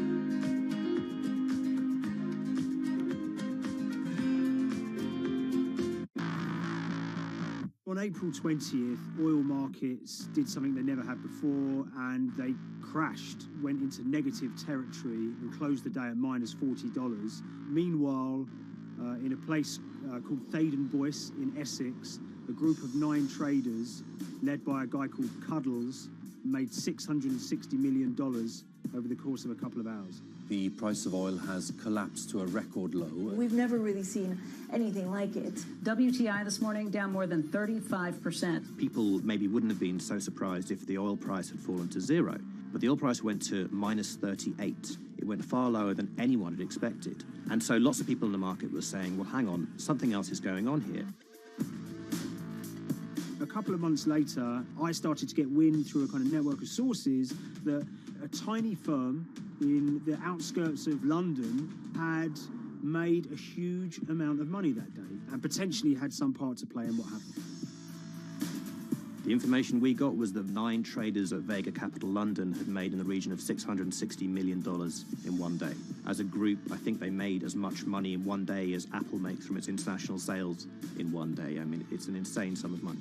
Did they pull off a fantastic trade? Did they predict the way the market was moving and get it absolutely right? Or was there something else going on, and had they actually done something that breached market rules in a bid to sort of push the market? And that investigation is ongoing.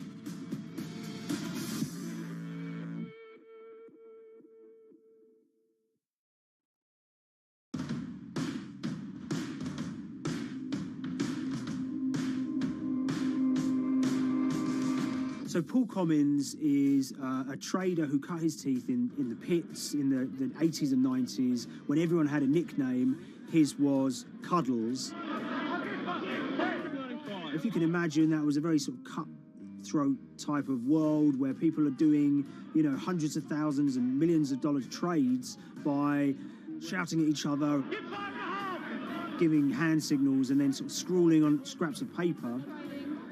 The culture of the trading pits in London was very influenced by the working class guys who became traders there. They weren't like the city bankers that had gone before them. They weren't usually Oxford or Cambridge. They didn't wear Savile Row suits. They were ordinary working guys who happened to have a talent for trading. And a lot of them came from Essex. I think it was 400 traders in the pits, and Cuddles in his oil and gas pit was described to us as amongst the top 3 in amongst that, was very successful and made very large amounts of money as a young man. But inevitably mechanization and the arrival of electronic markets was the kind of death knell for the pits, and in 2005 the IPE closed down. And when the pits shut down, a lot of the traders who worked there lost their jobs or quit or went to work for financial institutions. But Paul Commins decided to start his own trading collective out in Essex. Some of them are ex-pit guys, cut from the same cloth as him. Lots of them are actually sort of in their 20s, and they're his, drinking buddy's son, or they're his own kids' friends from football. They're young lads, hungry and ambitious, and he brings them into the fold. And fairly shortly, he's got, maybe a dozen or so traders that they're independent, let's be clear, but they're all part of this collective.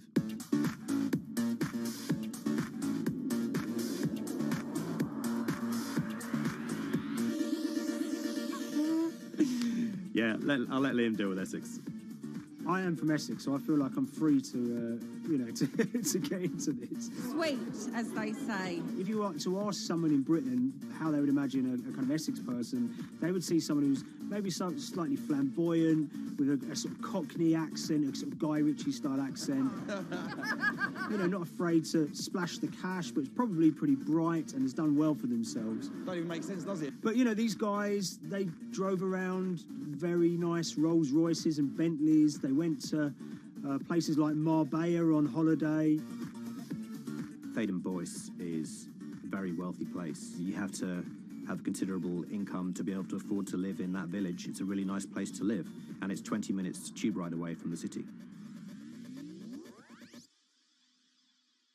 Earlier in the summer, we have this lead, which is that there's this tiny firm called Vega Capital London, and they were the biggest winners from the biggest oil crash in history. Anyone that covers markets is going to be surprised about that. You're thinking your BPs of the world or your Glencores, but it's this tiny firm. And one of the big challenges that we had was actually finding out who worked with Vega Capital. It wasn't immediately obvious, and at first we had absolutely no idea. If you go to the Vega Capital website, it says it's under construction. If you do basic online searching, it's very difficult to find anyone who's publicly connected to the company. So inevitably, we're incredibly curious at this point. Like, who the hell are these people? The more reporting we did, the more it became clear that this group were connected socially as well as professionally. They went to weddings together, they played golf together, they would go on holiday together. We found out that a number of them were members of the West Ham Supporters Club in London. A few of them started companies together, so you could see all the connections between them and start to see a distinct group emerging. And it really just was this kind of shock that, this wasn't just like a hedge fund or a firm you'd never heard of. This was actually a group of buddies who all had the same experience on this day and had all made a huge amount of money. So if you're an oil trader, there's a number of different ways you can trade, and probably the most popular is WTI futures contracts. And it's basically a contract that says, I'm going to buy 1,000 barrels of oil from you at this point in the future, or I'm going to sell 1,000 barrels of oil to you at this point in the future.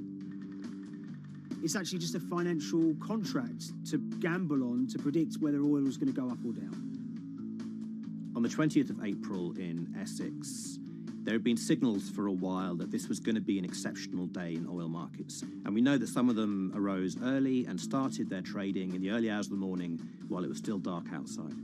Essentially what they were doing is buying contracts that gave them an obligation to buy oil at whatever the price ended up at 2:30 p.m. So they're basically placing a bet that oil was going to fall throughout the day. But they're simultaneously selling lots of oil as well. And whether they make a profit and how much profit they make is the difference between what they buy the oil for and what they sell the oil for. Now, of course, we now know throughout April 20th, the price dropped and dropped. So this is going very well for them. They are committed to selling oil at these prices, and the prices are continuing to fall, which means they're going to be able to offset it and buy oil at cheaper at the end of the day. Now, once it gets to kind of 1:30, 2 p.m., that's when things start to get really interesting. Suddenly there's a kind of influx of buyers and sellers, as desperation increases in the market and trading volumes go up. Now at 2:08 p.m. exactly, something bizarre and unprecedented happened, which is that oil passes into negative territory. And it fell to a record level of minus $38. We've never seen anything like it, period, in terms of the contraction of the global economy. That huge gulf between what they were buying the oil for and what they were selling it for enabled them to make more money than they ever thought possible. So their profit was the difference between minus 37, and all of these positive numbers on every contract they sold. The price of crude briefly hit minus $37 a barrel. For one group of traders operating from a small office, it was a very, very profitable day. It's important to remember this had never happened before in the history of oil trading. No one could have predicted it. I can't think of another example of where you enter a trade and you get paid on both sides. You get paid both to sell and to buy. It's unthinkable. One thing we know about the Cuddles Trading Arcade is that they were very comfortable taking large risks. And, you have to be clear, this was a large risk. Yeah, we spoke to oil traders, both people that know these guys and people that don't, and they all say that this is, incredibly risky. And that's actually what stops a lot of oil traders doing trading like this. They simply aren't willing to stomach the risk. But Cuddles and his friends were. So when the kind of final calculations came down, the group of the 9 most profitable traders made $660 million or thereabouts between them. I mean, if you can imagine, I think 3 or 4 of them made in excess of 100 million each. One of the astonishing things about this trade is that 2 of the individuals who made more than $100 million in a single day were in their 20s. One of them was 22 years old. Only a few years earlier, he'd been posting on his social media about doing teenage stuff with his mates in town and going to see girls and rap music. And here he is a few years later making $100 million in a single day's trading. When me and Liam discovered that, we couldn't believe it. We couldn't believe what we were seeing.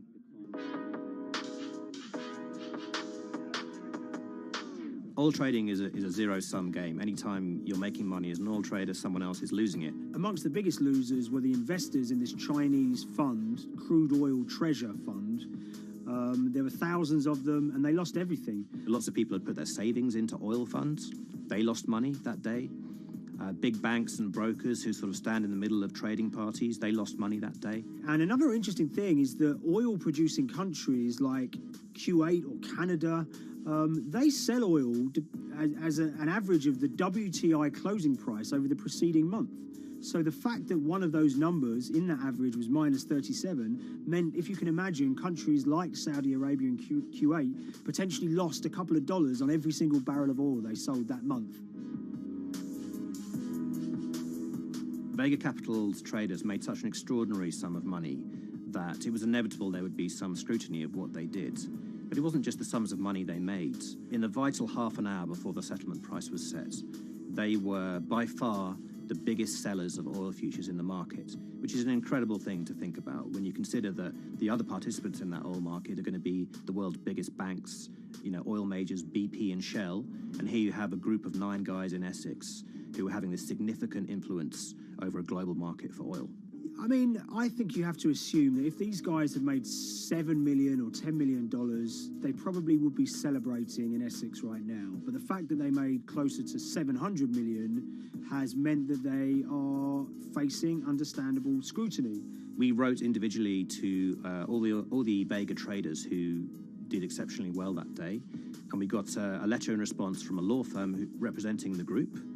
And the law firm was at pains to point out, number one, that they haven't been accused of any wrongdoing, that they all traded independently and separately, and they'd basically all made up their own minds that this was what was going to happen in oil markets based on publicly available knowledge, and decided to execute this trade.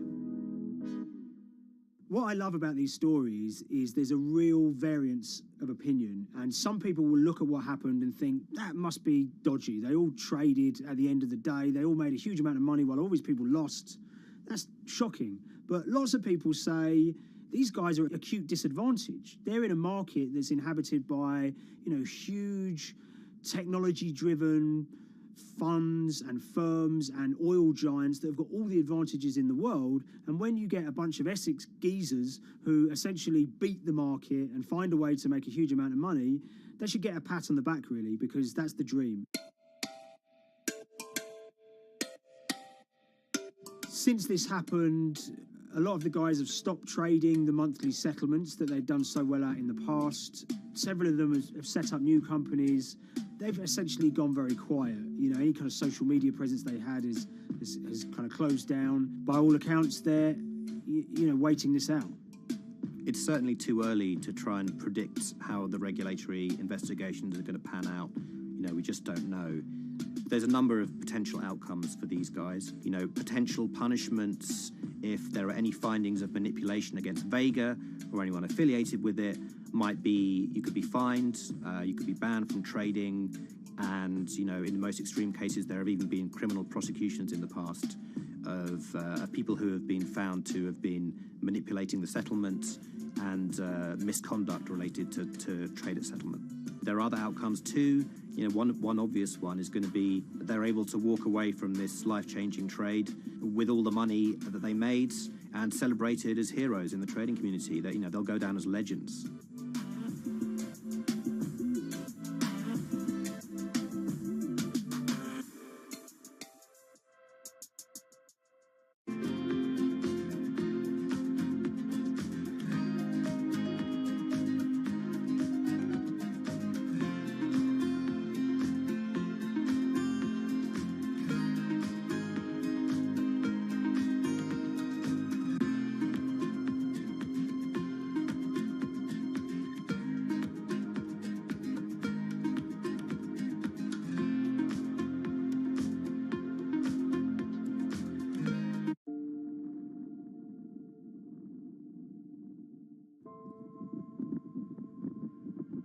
It's very important, given the nature of the climate crisis right now, for the general public to have an understanding of what progress is or is not actually happening. And I think many readers right now, they'll see these hundreds and hundreds of companies making these big, bold climate claims.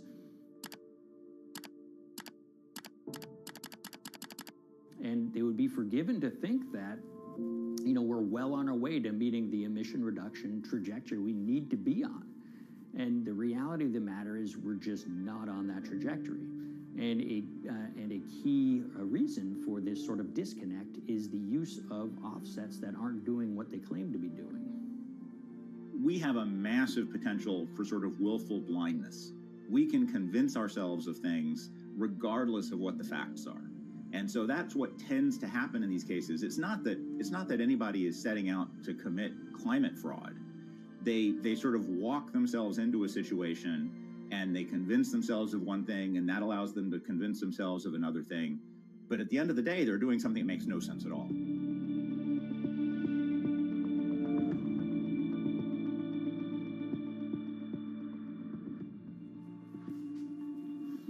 My name is Ben Elgin.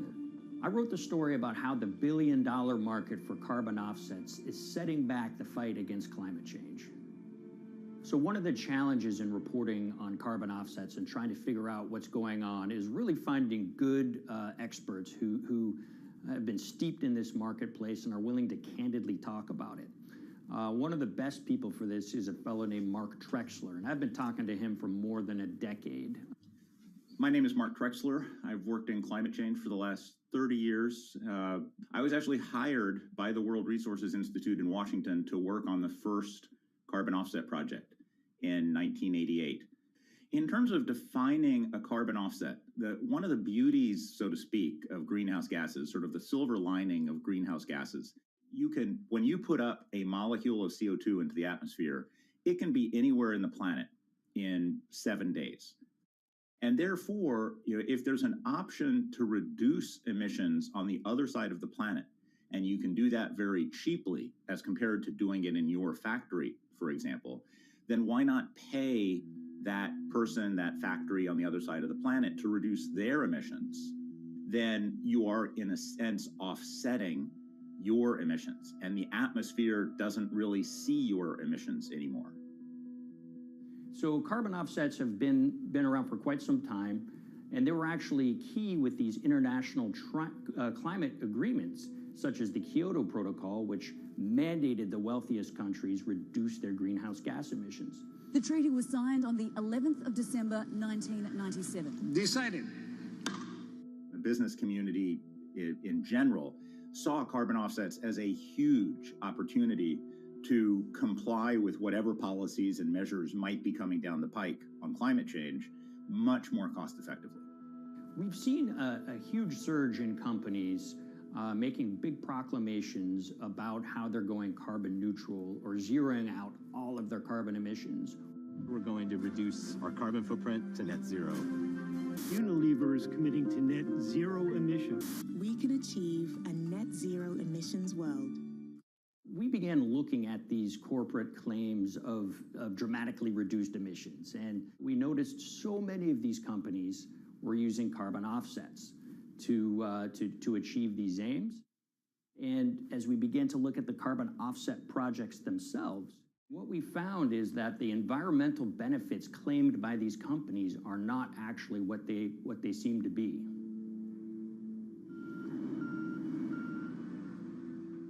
And as we sort of saw and spotted a number of these very aggressive carbon offset projects, which appeared to be generating inflated credits or bogus credits, we saw a number of them were associated with the Nature Conservancy.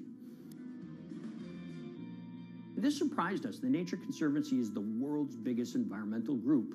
They have about $1 billion a year in revenues, and they've been around for 7 decades.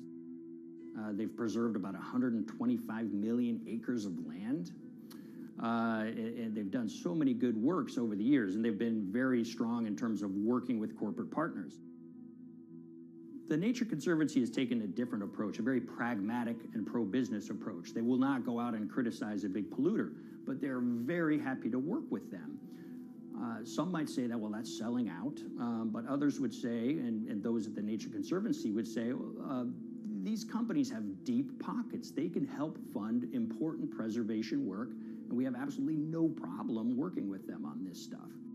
So companies are very warm, and they've partnered with the Nature Conservancy for many years. And yeah, it definitely lends a sheen of credibility to these projects. Here's 20 new reasons to visit Disney World this year. 1, 2, if you look at, for instance, Disney, that's a sprawling company with theme parks and cruise lines that burn up diesel fuel. They have office buildings and television studios that consume electricity. So these companies are trying to make major reductions in their carbon footprints, but it's very difficult to change these fundamental ways their businesses operate. So Disney has been a big buyer of carbon offsets that are orchestrated by the Nature Conservancy. One of the projects that they buy from is called Pennsylvania Ridges. And that's a plot of land. Most of the land is actually about a 3-hour drive outside of Philadelphia. Interestingly, this land, 3,000 of these acres, was actually acquired by the Nature Conservancy in the late 1990s. This land was imminently threatened. There was a pending logging contract on this land. So they do what they've done so well for all of these years, which is they go out, they raise money from local philanthropists, and they go buy this land to protect it from developers and loggers. And at the time, according to an archived version of the Nature Conservancy's website, when they were proudly announcing this deal, they said, these threats have been abated because of this acquisition by the Nature Conservancy. So it's really interesting now, fast forward 2 decades to earlier this year when they put forward this carbon project. And if you look through it, this land is a key part of that carbon project. And what they're now saying is this land is now, once again, imminently threatened. 72% of the trees are going to be cut within 5 years. Now, this is just astounding because this land is owned by the Nature Conservancy. They do not clear-cut land that they've bought through philanthropic donations. So this scenario that they've put forward to get carbon revenues is not really plausible. And what that means is when you have Disney coming in and buying these credits, when it eventually lowers its carbon footprint because of these credits, well, that won't be a credible or truthful claim by Disney.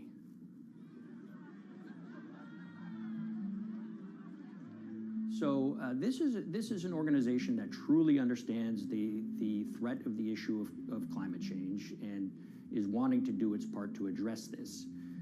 However, in this situation, it just appears their drive, which they've had for decades, to increase the amount of revenues that it can use for land preservation work, Nature Conservancy and many others see that the carbon credits as a pot of money that they can tap into to further their own benevolent aims. But unfortunately, what this has resulted in is claims of climate progress that just aren't really happening. So the Nature Conservancy defends vigorously these deals, and they and others will say, look, our projects are just following the rules that these registries set up.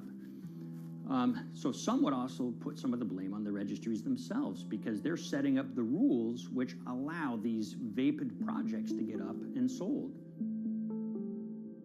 So we've reached out to all of the companies we mentioned in the story, including Disney. They didn't want to be interviewed for this story, but they all told us that, look, we have to rely on the experts out there, and those experts, they say, are these carbon registries that have been set up. Most of these Nature Conservancy deals are set up and sold on this exchange. It's called the American Carbon Registry. Now, it's the oldest of these registries that allow voluntary carbon credits to be sold. They've been around since 1996. What these offset registries do is they set up rules, and any carbon offset project has to follow those rules. But there's this tension that's always there. If the rules are too strict, then it's going to be very hard for carbon offset projects to get up and running. So there's this balance going on where the registries want rules that attract projects, but they don't want it to be so strict where it will disincentivize projects from getting listed.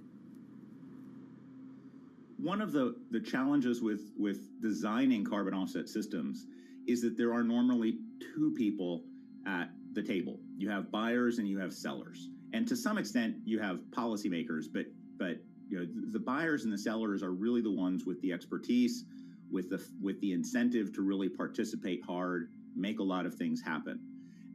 And the challenge there is that both of them sort of want the same thing, or they're both happy with the same thing. They're happy with low-cost offsets and a lot of them, because that works for their business model. You end up, though, with nobody really representing the atmosphere, so to speak. Nobody's really representing the climate in those discussions. And so the policies end up biasing the whole system. And you end up in sort of a race to the bottom. And that's what we've seen happen. You know, when it comes specifically to the topic of carbon offsets, you know, I am a fan of carbon offsets in the sense that they can help mitigate climate change. They absolutely can. But, you know, if we're not going to do it correctly in a way that actually does help mitigate climate change, then it's nothing but a distraction.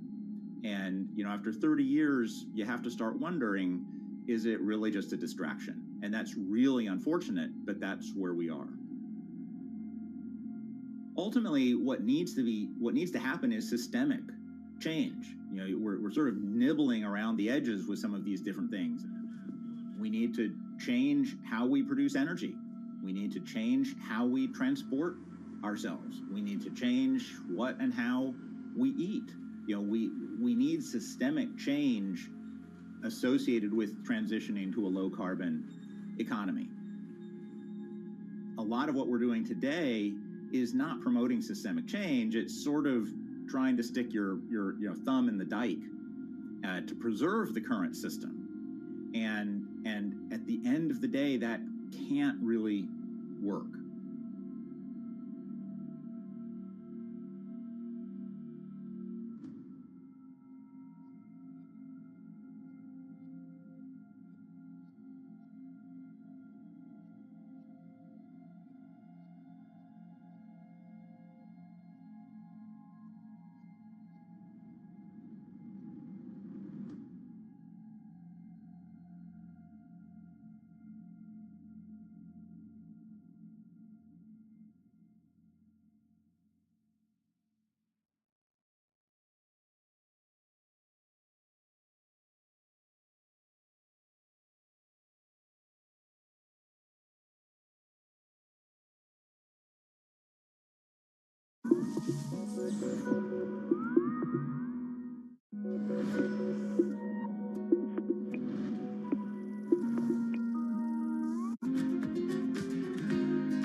The Hyperloop. There's a good chance you've heard the name by now. This is the Hyperloop system. It can take people hundreds of miles in minutes. The Hyperloop, a series of tubes that would transport people in pods at ultra-high speeds over long distances. It's a remarkable new form of transportation that can whisk people from city to city in a flash. 29 minutes from New York to D.C., 30 minutes from L.A. to San Francisco. For years, we've been seeing these futuristic, utopian renderings of some cross between a spaceship and a monorail. But lately, the Hyperloop is becoming much more real. Yes. It was surreal to be even sitting inside a Hyperloop, and just even more incredible to actually be like riding down a track in something that was nothing more than a crazy idea 6 years before. Companies all around the world have been developing and testing the technology needed to propel passengers at speeds of over 1,000 kilometers per hour. But for many, speed is only the first step to unlocking the full transformational effects of a new mode of transportation. Fast is what we just sort of take for granted in the Hyperloop world. It's the network effects that really deliver the benefit. And that opens up a completely different scale of economic opportunity.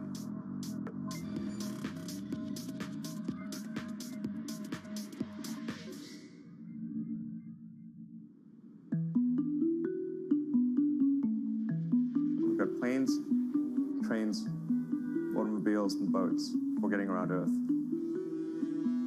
But what if there was a fifth mode? And I have a name for it, which is called the Hyperloop. The Hyperloop? Hyperloop, yeah. In 2013, while riding high on the growing success of Tesla and SpaceX, entrepreneur Elon Musk released a white paper outlining the basic framework of the technology he called Hyperloop. The basic idea goes a little something like this. A tube reduces the air pressure to a near vacuum-like environment. A Hyperloop pod is then suspended in the tube, usually by magnetic levitation. The whole pod can then be propelled forward. Because there's no traditional friction sources like air resistance or rolling friction that would push back against the pod, the Hyperloop is able to move at incredibly high speeds and do so fairly efficiently. Despite its futuristic name, however, the general concept behind Hyperloop is actually pretty old. In fact, New York City's first attempt at an underground public transit system in the 1870s was based on a similar principle. The pneumatic transit system was short-lived, however, only stretching one block and topping out at a rather leisurely 10 miles per hour. While Elon would make some 21st century improvements to this concept and bestow a very 21st century name, he wouldn't end up pursuing the technology itself, instead electing to focus his efforts on something a little bit deeper, literally digging the requisite tunnels via his boring company. It would take another billionaire industrialist who dabbles in spaceflight. No, wait, not that one. Yeah, that's the one. After Richard Branson would make a large investment in the company Hyperloop One, it would be renamed to Virgin Hyperloop. What we've always been trying to do as a company is show that this technology could work, that it could be made safe, and that ultimately it's something that's happening in the next couple of years, not the next 20 years. Josh Geigel is the co-founder and CEO of Virgin Hyperloop. In a familiar tech startup story, he's seen the project go from a garage to a large-scale testing facility outside of Las Vegas. So we started building the first kind of Hyperloop system in 2016. We've done a lot of work, about 500 tests that we've done on that over the last 5 years. And what we realized that we need to do is take that technology, show that it can be commercial, so drive the cost down, improve the efficiency, improve the performance. But the key thing is actually making it approachable and safe for individuals. In order to do that, Josh, along with Virgin's head of passenger experience, Sarah Lucian, bravely volunteered to take the inaugural ride. What her and I were realizing is we're the first two people sitting in a Hyperloop. The only type of people that have gone through this environment are in spacesuits, and there we are in just normal clothes because of the system, the safety of what we've designed. 3, 2, 1, launch. And then once we started going, you felt a bit of acceleration. We accelerated a little bit harder than we would in commercial. It'd be like a sports car. Yes. We got up to about 108 miles an hour on that test. And it's a short run. It's about 500 yards or so. And came to a stop. The test, lasting only about 20 seconds and covering only a quarter of a mile at just over 100 miles per hour, is a long way away from a true functioning Hyperloop. But as for optics, it's a crucial step for the future of funding. The number one question we got from investors or from project proponents or just people in general was like, is a Hyperloop safe? And what better way to show something is safe than by actually getting people on it? But convincing investors and governments that would likely be fronting some of the construction costs for an unproven technology is no easy task. First and foremost is the question of safety. Most people don't know how an airplane works, but yet they get on an airplane. They get on an airplane because, it's faster than driving, and most importantly, they've probably gotten off of one before, they've seen someone get off of one before. And so what we set out to do was actually show that Hyperloop could be safe with two normal people, not astronauts, not adrenaline junkies or test pilots or anything like that. Two normal people getting on a Hyperloop, and then most importantly, those two people getting off. But beyond safety concerns, constructing Hyperloops will undoubtedly require a significant capital investment to the estimated tune of around $60 million per kilometer of track. So a track from San Francisco to Los Angeles, for example, is likely to come with a price tag over $10 billion. And before large governments are willing to come in and front those costs, investors who are funding Hyperloop development must accept it as a long-term mixture of technology and infrastructure investing. Investors that are used to short returns because you're developing apps or something to that effect, those aren't the investors that really get excited about Hyperloop. What you start to see is the people that are looking at platform technologies, right? So this idea that because the smartphone existed, Uber could exist, right? So who are like the Vanderbilts of this century? And that's the part where you're going to get a lot more no's than yeses. But those people that have the ability, the fortitude to stick it out, to see the game-changing platform here, those are the people that we're looking for. And since we've done that passenger test, there has been a lot of interest that's really, this is a lot sooner than I thought.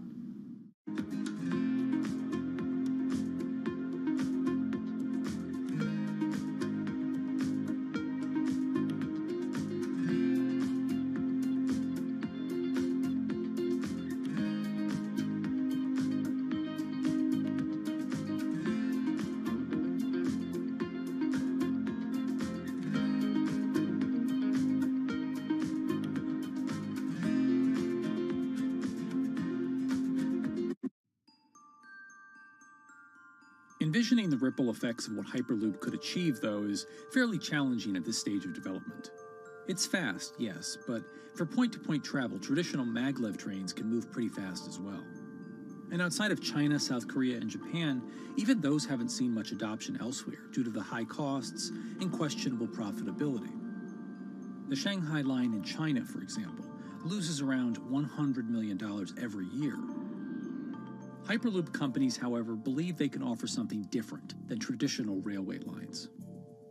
My name's Alan James, and as far as I know, I'm the only guy on the planet who's written a government-level business case for 300 kmh conventional high-speed rail, 500 kmh maglev, and 1,000 kmh Hyperloop. It's fundamentally about moving people from where they are to where they want to go, when they want to make those journeys, and doing it in much smaller numbers. So pod designs for Hyperloop range from 12 to 28 seats, typically. Why are they small? It's because small enables the network to operate flexibly. And a great example of that is the east-west strategic route across the north of England, from Liverpool to Manchester to Leeds. So to get from Liverpool via Manchester to Leeds by train is just short of 2 hours today. It'll probably take you 2 hours driving as well in average traffic conditions. Net result is those three city regions remain three separate entities: Liverpool, Manchester, Leeds. There's very little commuting traffic between those urban areas. Hyperloop absolutely changes that from the ground up. Liverpool to Manchester is a 5 or 6 minute journey. Manchester to Leeds is also a 5 or 6 minute journey. What that effectively does is create a single supercity economy. In this vision, the Hyperloop acts a little more like a highway, where pods have fixed destinations and don't need to stop along the way. Meaning you can travel on a Hyperloop network from, say, Liverpool to Leeds, while the pod behind you travels from Liverpool to Manchester. And if that metro Hyperloop network is connected to other networks from the same location, you could travel from Liverpool to Paris or Liverpool to Amsterdam, all without making a single stop. For passengers, for business, for leisure, that is utterly transformational. For high-value freight and logistics, it's equally transformational. But critically, if you do a Hyperloop network at scale, you begin to deliver massively significant carbon savings too. A multi-regional Hyperloop network could become a replacement for both short-haul passenger and cargo flights and traditional ground transportation, both of which are significant carbon producers. One Hyperloop-connected distribution hub, perhaps at an airport that is predominantly used for international air freight, replacing maybe 10, 12, 15 distributed road hubs. It takes a lot of polluting and inefficient truck haulage off the roads. That itself means roads gain extra capacity.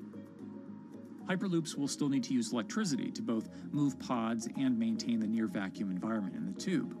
Proponents of the technology believe that this can be done by using renewable sources, including a combination of solar panels and battery technology that could be used along the Hyperloop itself.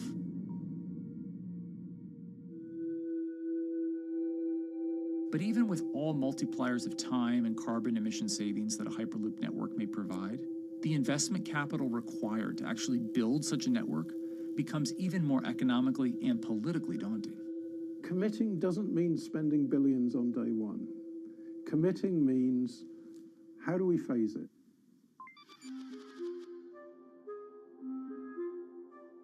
One company in the Netherlands is working to develop that technology, and perhaps more importantly, the international coalition needed to make the Hyperloop network a reality.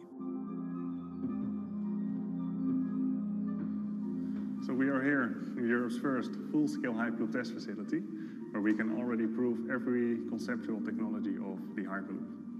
This is Tim Houter, a co-founder and CEO of Hart Hyperloop, headquartered in the city of Delft. And while this testing tube might not seem as large as others, inside is a key technology to create the on- and off-ramp type infrastructure of a Hyperloop network. That is, a lane switch. That's something we can already test here. You can actually see it here, that the track is diverging from one track into two. That makes it possible to eventually split up the Hyperloop track in two sections. And in that sense, you can create a complete Hyperloop network that in the end will make it possible to travel, for example, over a whole continent. Take Europe, for example, with the same ease as you can now travel with a metro in a city.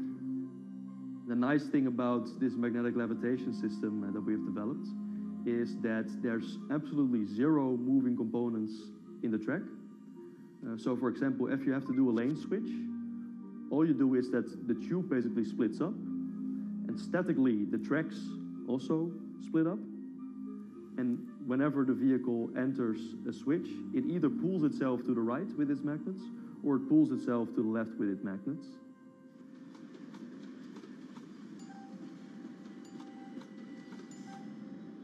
Lane switching on traditional rail requires the physical movement of the rail.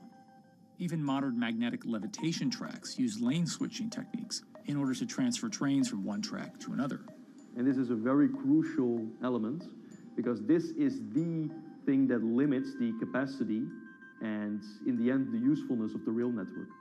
Because the moment that a track is switching, that means that at that moment you are creating an unsafe environment for the trains behind it. So you need a lot of space between trains.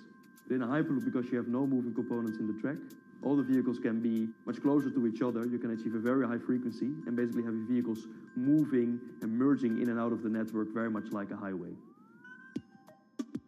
For now, though, Hart's physical testing has been limited by the size of their tube. Because the test track is only 30 meters long, they haven't tested this lane switch at speeds greater than 20 kilometers per hour. However, the company is working to build a new test site where it plans to increase that testing speed to 300 kilometers per hour. We're now in a phase where we have proven most of the most important technologies in the test facilities that we already have. And we have also demonstrated the viability and the feasibility of a network. If you look at all the subsystems that it consists of, most of those are proven systems, already demonstrated in lab conditions. So we don't really believe that the technology itself is going to be the biggest challenge. Because for all Hyperloop companies out there, actually building a Hyperloop system requires more than just a good product. We're talking about the safety aspects, we're talking about integration into the environment, we're talking about the social aspects. Do people feel comfortable traveling in such a system? So it's about all these different aspects, and the complexity is really getting all the different stakeholders that are relevant and that do need to contribute to bring this to market, to get them all following the same roadmap.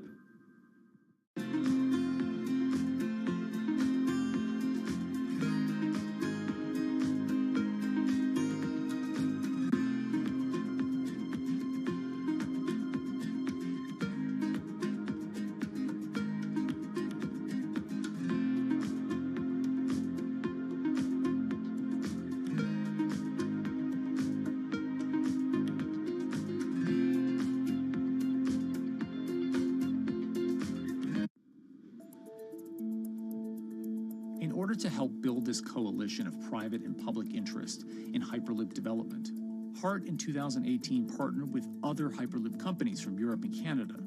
The goal was to define, establish, and standardize the framework to regulate Hyperloop systems. Right now we are working with all the Hyperloop developers together in setting up the first, let's say, structure for starting the standards drafting. One of the most important goals for HART is interoperability, which is essentially making sure the different systems can communicate with each other. Interoperability is so important because what we want to achieve is actually have this seamless travel experience. So you don't want to end up, for example, going from Madrid to Paris and then switching because you need to use a different technology to get, for example, to Amsterdam. The idea being that as companies around Europe create the first commercial Hyperloop tracks between individual cities, one day those can all be connected to a larger network. Everyone that believes that Hyperloop is a future transport system also realizes that there is a need to have this network because that's where Hyperloop thrives. Hyperloop is such a huge project. It's definitely not something that you can do on your own or as a single company. So you need to do it with a lot of other companies. You need to have the governments. And I think in that sense, the biggest challenge that we've encountered is to really get all the required parties together to take the steps in development and in commercial implementation.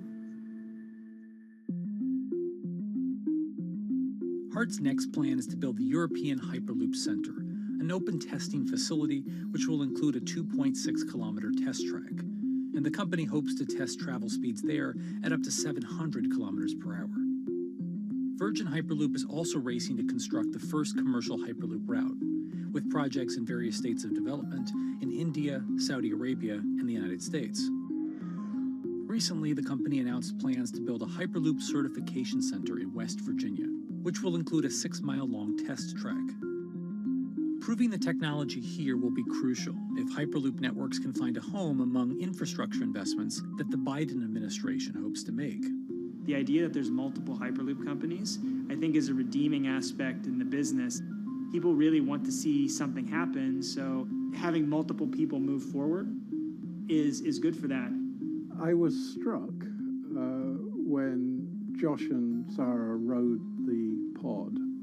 2 or 3 of the major outlets used the phrase, "We now have a new mode of transport." And although all of that technology had existed before those 2 human beings rode it, it was the moment at which those 2 human beings traveled that short distance down the tube that in popular imagination, Hyperloop became a mode of transport. The metaphor I use with my team is that, the Wright brothers were first, but none of us fly on Wright Brothers Airlines anymore. If you don't continue to innovate, you're not going to be around, and so we'll continue to be at the forefront of building Hyperloop. Back in 2013, Elon had an idea. I think the difference now in 2021 is some brilliant engineers have spent real time grinding out the details. And I thoroughly expect the next 3 to 5 years to be decisive.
So as you look back on your career, what would you say is the best investment advice you've ever received? Probably the best investment advice that I never received, but that I've lived my whole life around, is surround yourself with really good people. I thought about it just today, like I do many times, what makes a great investor? A great investment firm is comprised of people who are optimists and pessimists and realists. Because in the intersection of the debates that go across that wide range of personalities is where you find truth. It's part of the reason I'm so focused on freedom of expression. I see it in my own four walls, the robust and fulsome debates around how we commit our capital, what defines a good idea, what businesses to build or pursue. That's what drives the success at Citadel. And I've been very fortunate in life to have always had a group of friends who really push me, who make me better. And here I get to work with 3,500 colleagues who in their ways make me better each and every day. And collectively, as a team, we've had the opportunity to have an incredible impact on the financial landscape around the world. BSO Now is your online home for weekly Boston Symphony Orchestra and Boston Pops performances. See new concerts that go behind the scenes, plus acclaimed archival concerts. Visit bso.org/now, where the music plays on. BSO season sponsor, Bank of America.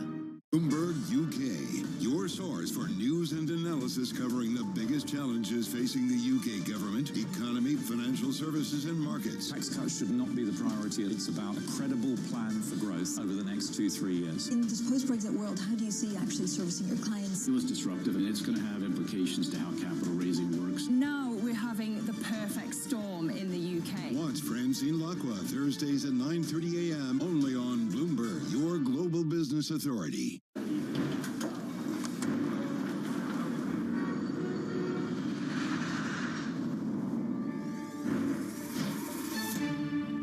Live from New York City for our audience worldwide, Bloomberg's The Fed Decide starts right now.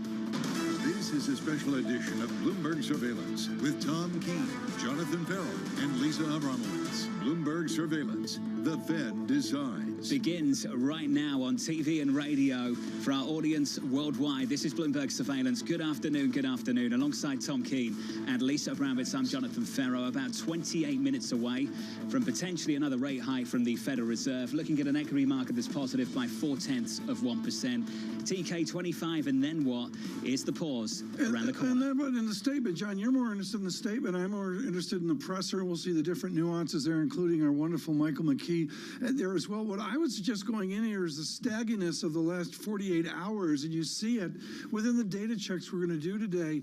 And Liz Ann Saunders of Schwab featured this earlier. The difference between the T-bill yield and the benchmark, this is important. We've never been here. Is the inversion that we're seeing on that very wide spread of 3-month to 10-year. So it's a we've never been here moment for Jerome Powell. The overwhelming consensus coming into this decision is one and done. One more hike at about 2 p.m. Eastern time, and then done. For how long, I've got no idea. It is a two-part story, as Tom indicated. It's the statement, then onto the news conference. The news conference about an hour from now. Lisa, within the statement, there is this one line in the third paragraph. We're all very familiar with it over the last couple of weeks. The committee anticipates that some additional policy firming may be appropriate. Does that go, and what is it replaced with? Given the fact that people are talking about a conditional pause, which I think we're all going to grow to hate very quickly because it means basically whatever you want it to mean. I do think that what I am looking for is dissent. I want to see whether there are people on both sides that think the Fed is doing the wrong thing, whether it's raising rates, cutting rates, or holding rates, and what that means for where the balance of weight really is in the Fed going forward. Key phrase there, Bramo, and I'm with you. Both sides. Tom, the potential for dissent in either direction over the upcoming meetings. I agree with this. Could be pretty interesting. It is wildly symmetric either way, and the ECB to me tomorrow is different. And I would say, folks, this is important. You've got to combine this afternoon event with what we see tomorrow with the ECB. Let's get straight to it. Before we get to the ECB, we've got to deal with the Federal Reserve. Your equity market right now, just about positive, struggling to deliver any gains on a week so far. This Wednesday, positive by 0.35%. Yields about 4 basis points lower on a 10-year, 3.38. In the FX market, Lisa, the dollar showing some weakness. Euro dollar 110.47. I love this every day, showing some weakness, showing some strength. Always 110. It's been at 110 for pretty much a month now. Here's how we're going to play it out through the rest of the afternoon. We have coming up KPMG's Diane Swank. She is going to speak with us heading into the Fed decision, along with TD's Priya Misra and Deutsche Bank's Matthew Lazzetti. That will be leading up to that 2 p.m. decision. Then immediate reaction from former Fed Vice Chair Rich Clarida, Bank of America's Michael Gapin, and Apollo's Torsten Slok. A real focus there, perhaps, and any tea leaves with respect to some of the lending conditions. And finally, breaking down Chair Powell's news conference, former New York Fed President Bill Dudley and BlackRock's Jeff Rosenberg. John, it'll be an interesting day of nuance, not necessarily massive surprises, I would think. Hey, we'll see. We'll see. I know. I'm not there. I think we could see. I think Kit Jukes was right this morning. There could be some surprises. We haven't mentioned the banking stress in the first 5 minutes of the program, and that's something we need to talk about, Lisa, through today.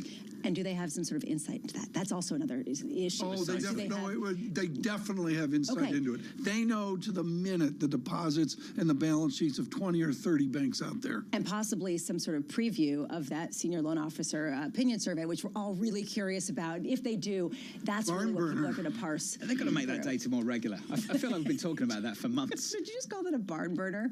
Oh, yeah. I can't wait. It's like the minutes. Tom's taking the day off.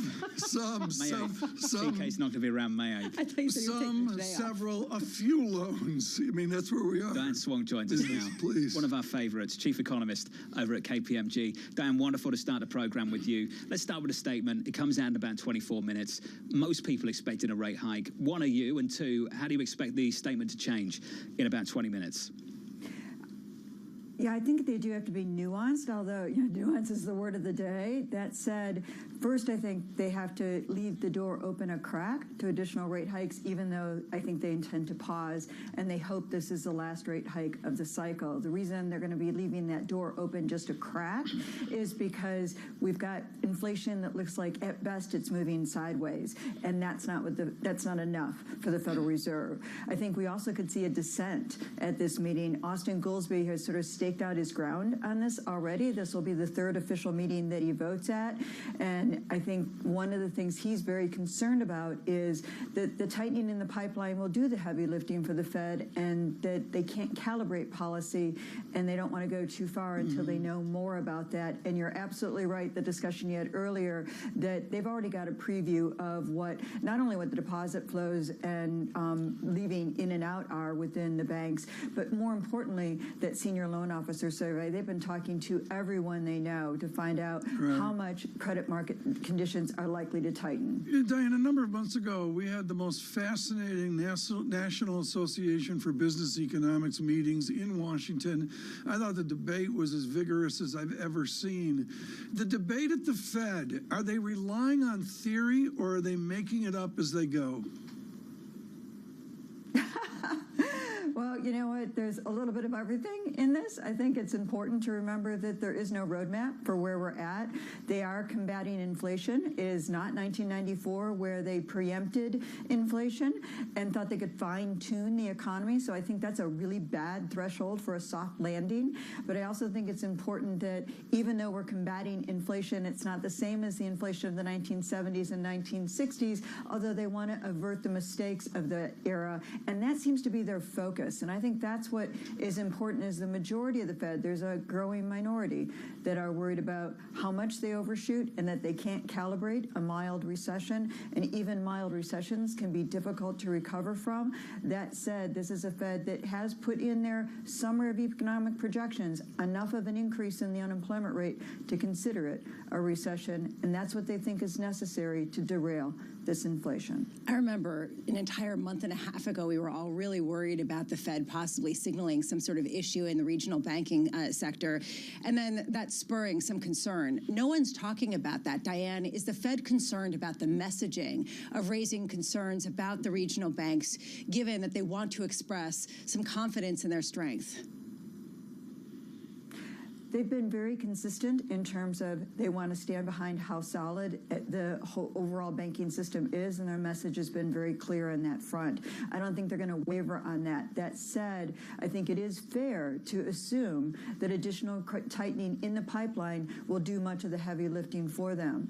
And I have a little empathy for the position that Austin Goolsbee has laid out, where he sort of we'll see if he actually executes on it. But I don't think he's the only one in the room that would like to see the Fed wait a little bit and keep the door open to additional rate hikes, but see how much additional credit tightening there is in what could hit the backbone of the labor market, and that is businesses less than 250 employees. They accounted for a record-breaking 70.9% of total job openings in January and have since lost some steam. The biggest loss in job openings as of end of March was in businesses with less than 10 employees.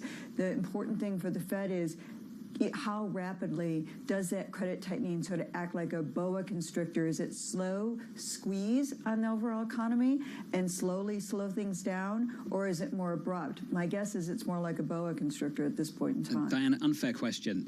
How many more banks need to fail before that position is just untenable at the Federal Reserve? I really can't even answer that. I can't even begin to for a multitude of reasons. But I think what's important from the Federal Reserve's perspective, remember, we saw a lot of bank failures in the early 1980s as well. And I think from the Federal Reserve's perspective, what they need to see is how much credit tightening is really in the pipeline as a result of the financial market turbulence we've seen. That's very important.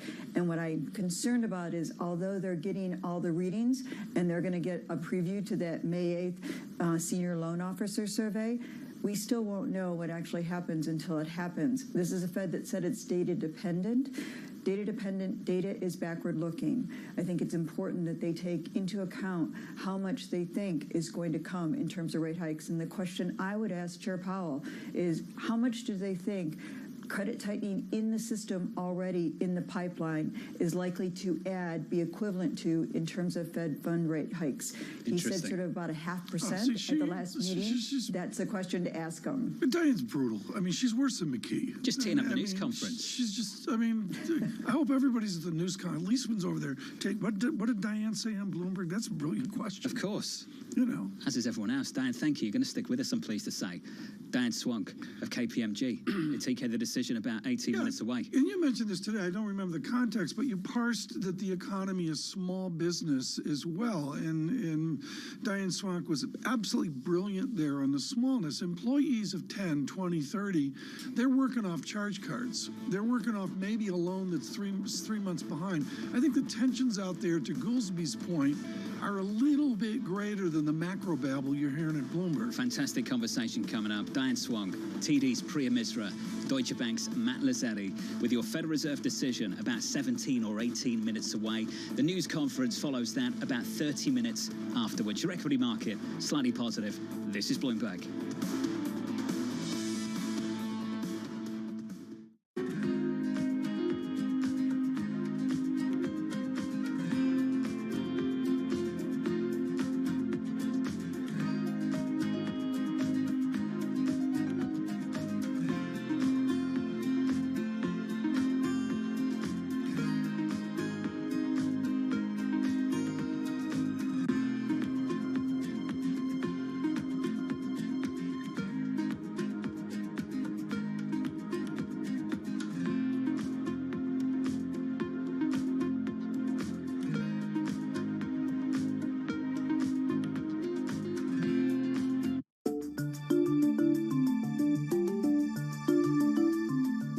Ideas, we show the productivity increases that are possible because of artificial intelligence. It's these companies who could be some of the biggest beneficiaries if they harness AI correctly.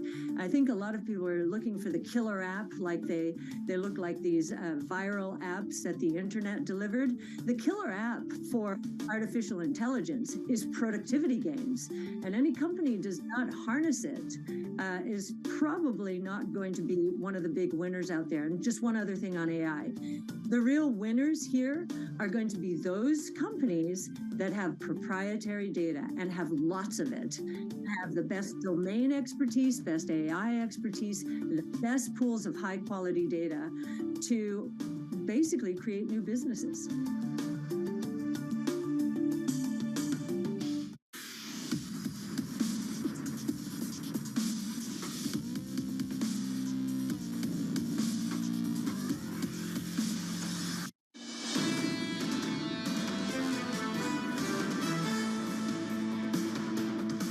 We have the Federal Reserve today, obviously. Likely one and done. One and done? One and done. One and done is probably the answer here. They're going one more. It's going to be a Fed that says, okay, look, we've delivered upon our dots.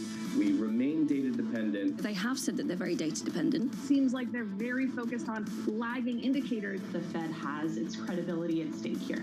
And it gets really complicated. If they're viewed as hiking into more banking failures, right, this is putting more pressure on the banking sector. They're now moving towards a pause. But really, enemy number one here is still the inflation picture. There is no way that the Federal Reserve is not looking at the set of problems that they have right now and getting very nervous about where they're going to have to put their chips.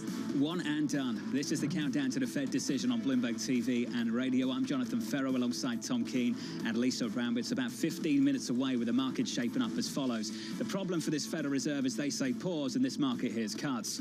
On the S&P 500, positive 0.3%. On the Nasdaq, positive 0.03%, and a bounce back for the regional banks and the small caps, the Russell, up by 1.5%. Into the bond market, 2-year, 10-year, 30-year. Take a look at the 2-year, 3.92. The last time the Federal Reserve met, March 22nd at the close on a 2-year, where were we?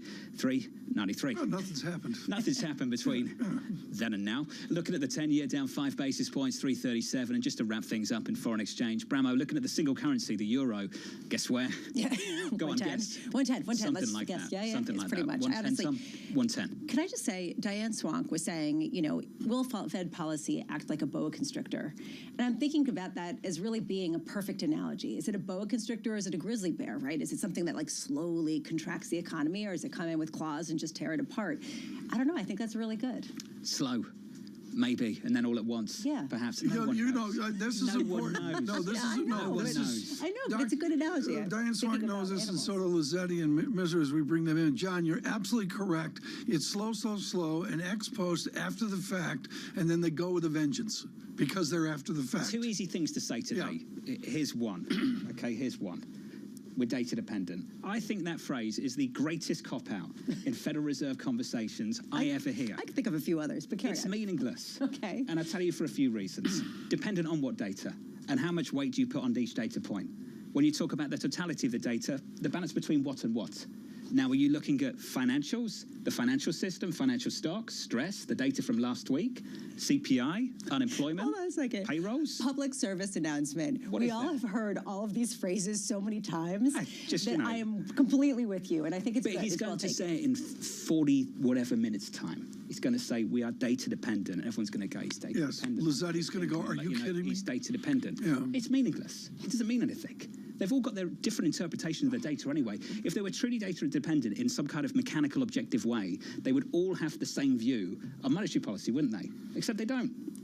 Herein lies the issue. You're always data dependent by There's a definition. level of It's kind of cynicism here. meaningless. My children are data This dependent. is off the chart. We're all data dependent. Let us continue with our guests. We've got Diane Swank with us here. Tom's trying to keep us on the rails. Diane Swank is here, and as we go to the meeting here in 13 minutes, Diane's begging, bring in Priya. Priya Misra joins us, TD Securities, and Matthew Lizzetti, Deutsche Bank. To have these three on with us pre-Fed is all I need to say about a great booking crew. Priya, let me start with you as well. Where's the 10-year yield, the metric that we're using here to guesstimate the inversion of 3 months 10s is Misra-like? Where's the 10-year yield 3 meetings from now, 4 meetings from now, 5 meetings from now? Lower. And I think it's because the economy, to the earlier discussion, the economy is responding to the lagged impact of rate hikes. I think that's more the boa constrictor.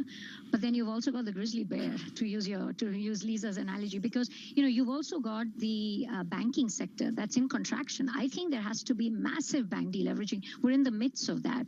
That's going to accelerate. Yeah. So you've got rate hikes. QT, I hope QT comes up a little bit today because it's tightening policy and it's not really talked about.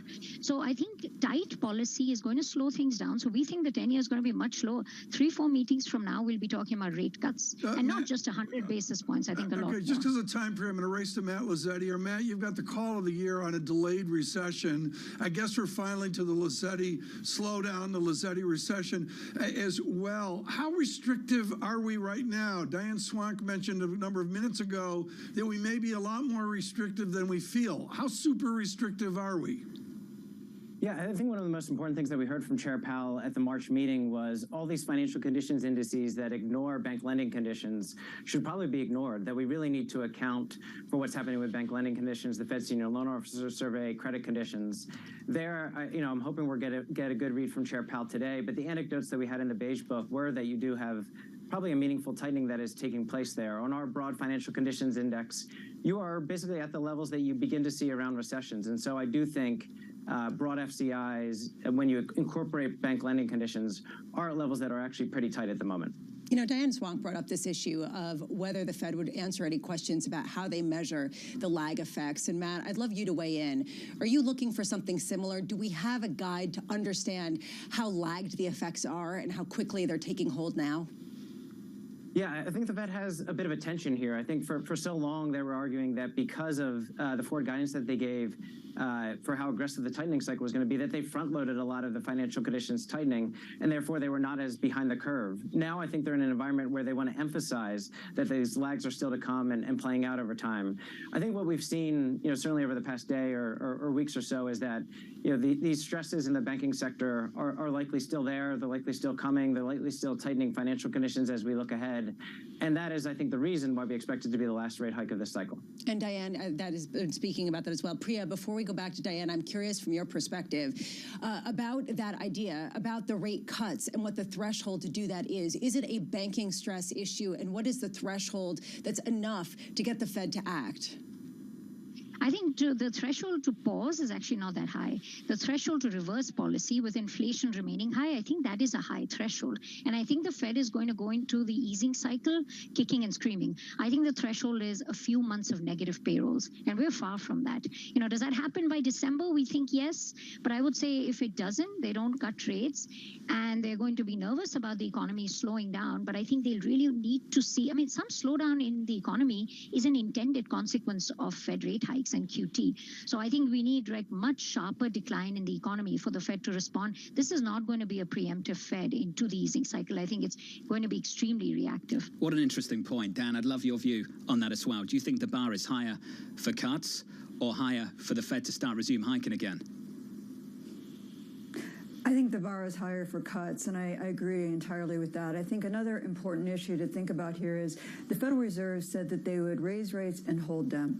They did that knowing and thinking that inflation would continue to cool, especially core inflation would continue to cool, and that would raise real interest rates and add additional tightening into the cycle. One of the concerns they'll have is, although I believe there's a lot of tightening still in the pipeline, and I hope we hear some of that from the Federal Reserve Chair today, I think the Fed has to think about what happens if inflation doesn't cool as rapidly. That means that real rates will not rise as rapidly as well, and that's why they may leave the door open a crack to additional rate hikes for the most hawkish on the Fed. The other side of this is what happens on the other side of what they call a mild recession. Hard to calibrate, first of all, once you get into a recession. Second of all, many of the mild recessions we've had have been very difficult to recover from, and there is a very long tail out there in commercial real estate, notably the office market, that as yet we see those office leases lapse. Even in the most occupied office markets in the country, like Houston and Dallas, where you have 60% occupancy at the moment, they're already officially at double-digit vacancy rates, and that's before they've got the largest backlog of office space in the pipeline they've ever had. Matt, do you agree with that, that there's actually a higher bar to cut rates than to raise rates at a time when the market seems to have a different view? The market thinks that it's a given that the Fed's going to aggressively cut rates through the end of this year and into next. I think no doubt it's actually a higher bar to cut rates. I think to get there, you need to see the unemployment rate rise materially. I think you need to see what are likely recessionary dynamics playing out. I do think that the bar to hike rates at some point later may not be as high as the market is currently assuming.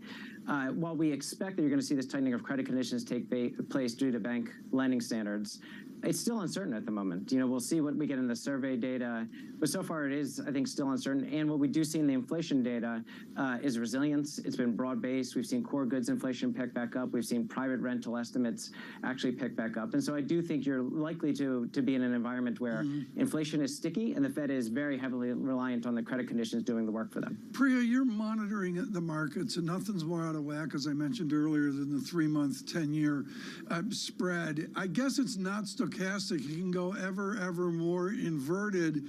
Is there theoretically a break point where a lower 10-year yield is just untenable versus an elevated 3-month T-bill? I mean, I think at some point, if the Fed does not cut rates and the market's pricing in these cuts, I think the 10-year will struggle to rally a lot more. But, we're talking so much about the Fed reaction function. It's the economic outlook that's extremely uncertain. In fact, when we talk about the curve, I think of what's priced in as a bimodal distribution. There's a view of the soft landing camp that the Fed is on hold for a long time. Then there's the view of the recession. And I think as the probabilities of these two scenarios change, that curve can flatten some more. I do think there's a limit, minus 70, minus 80, I think on 210 starts to get to a floor. And then, it's going to come down to if the Fed is not cutting rates, I think the 10-year will start to sell off because that means that soft landing scenario is more likely. We're very much in the hard landing. Everything seems to be pointing towards a slowdown. It's just timing that slowdown. And can the Fed get ahead of it? We think not. Priya, will we see market reaction today? The last couple times it's moved one way and then it's moved another way 3 hours later. Same silliness, or do we get something profound today? I think Chair Powell's going to try and buy time. I mean, if he hikes 25, that's almost priced in. I don't think he's going to commit a whole lot to beyond that. So you would think that's not a big market reaction. But there's a lot of nuggets in the press conference. Does he brush aside the bank issue, calling it just a few bank mismanagement? That's a hawkish message. Does he actually say that inflation's much higher than the Fed thought? That's a hawkish message. Or does he talk about credit conditions? We think that senior loan officer survey, we don't have it. We think the Fed has it. Are they more concerned about it? That would would be a dovish sign. And the market's skittish. I mean, we're moving 20 basis points on a daily basis. So while I don't expect a big market moving Fed, there's anything in there that's a surprise, I think, could move the market. And then we have payrolls to look forward to and CPI. And that'll, I think, bring the market back in line. Priya, do you think he'll come anywhere near to accepting any responsibility whatsoever for what's happened in the banking sector? I think not in terms of monetary policy. In terms of supervision, I think Vice Chair Barr's report did put the blame a bit on the rules as well as Fed supervisors, which I thought was very brave of the Fed. So I think they might refer to that, but not rate hikes are supposed to tighten conditions, and that's what they did. Why some banks were more impacted by others, I think that the Fed is going to push back. I don't think the Fed takes responsibility on that front, but certainly on the supervision front. It's certainly not clean. It's a dirty way of doing it. But Matt Lazzetti, is this a feature, not a bug, of monetary policy? Look, I think it's a feature of monetary policy. The Fed is looking to tighten bank lending conditions. They're looking to tighten financial conditions. I think the big surprise recently has been that they haven't tightened as much as anticipated. Credit spreads have been so tight. So this is, I think, a feature. I think it is pushing things in the right direction. Obviously, they don't want financial instability concerns, and they will deal with that to the extent that they can through other tools.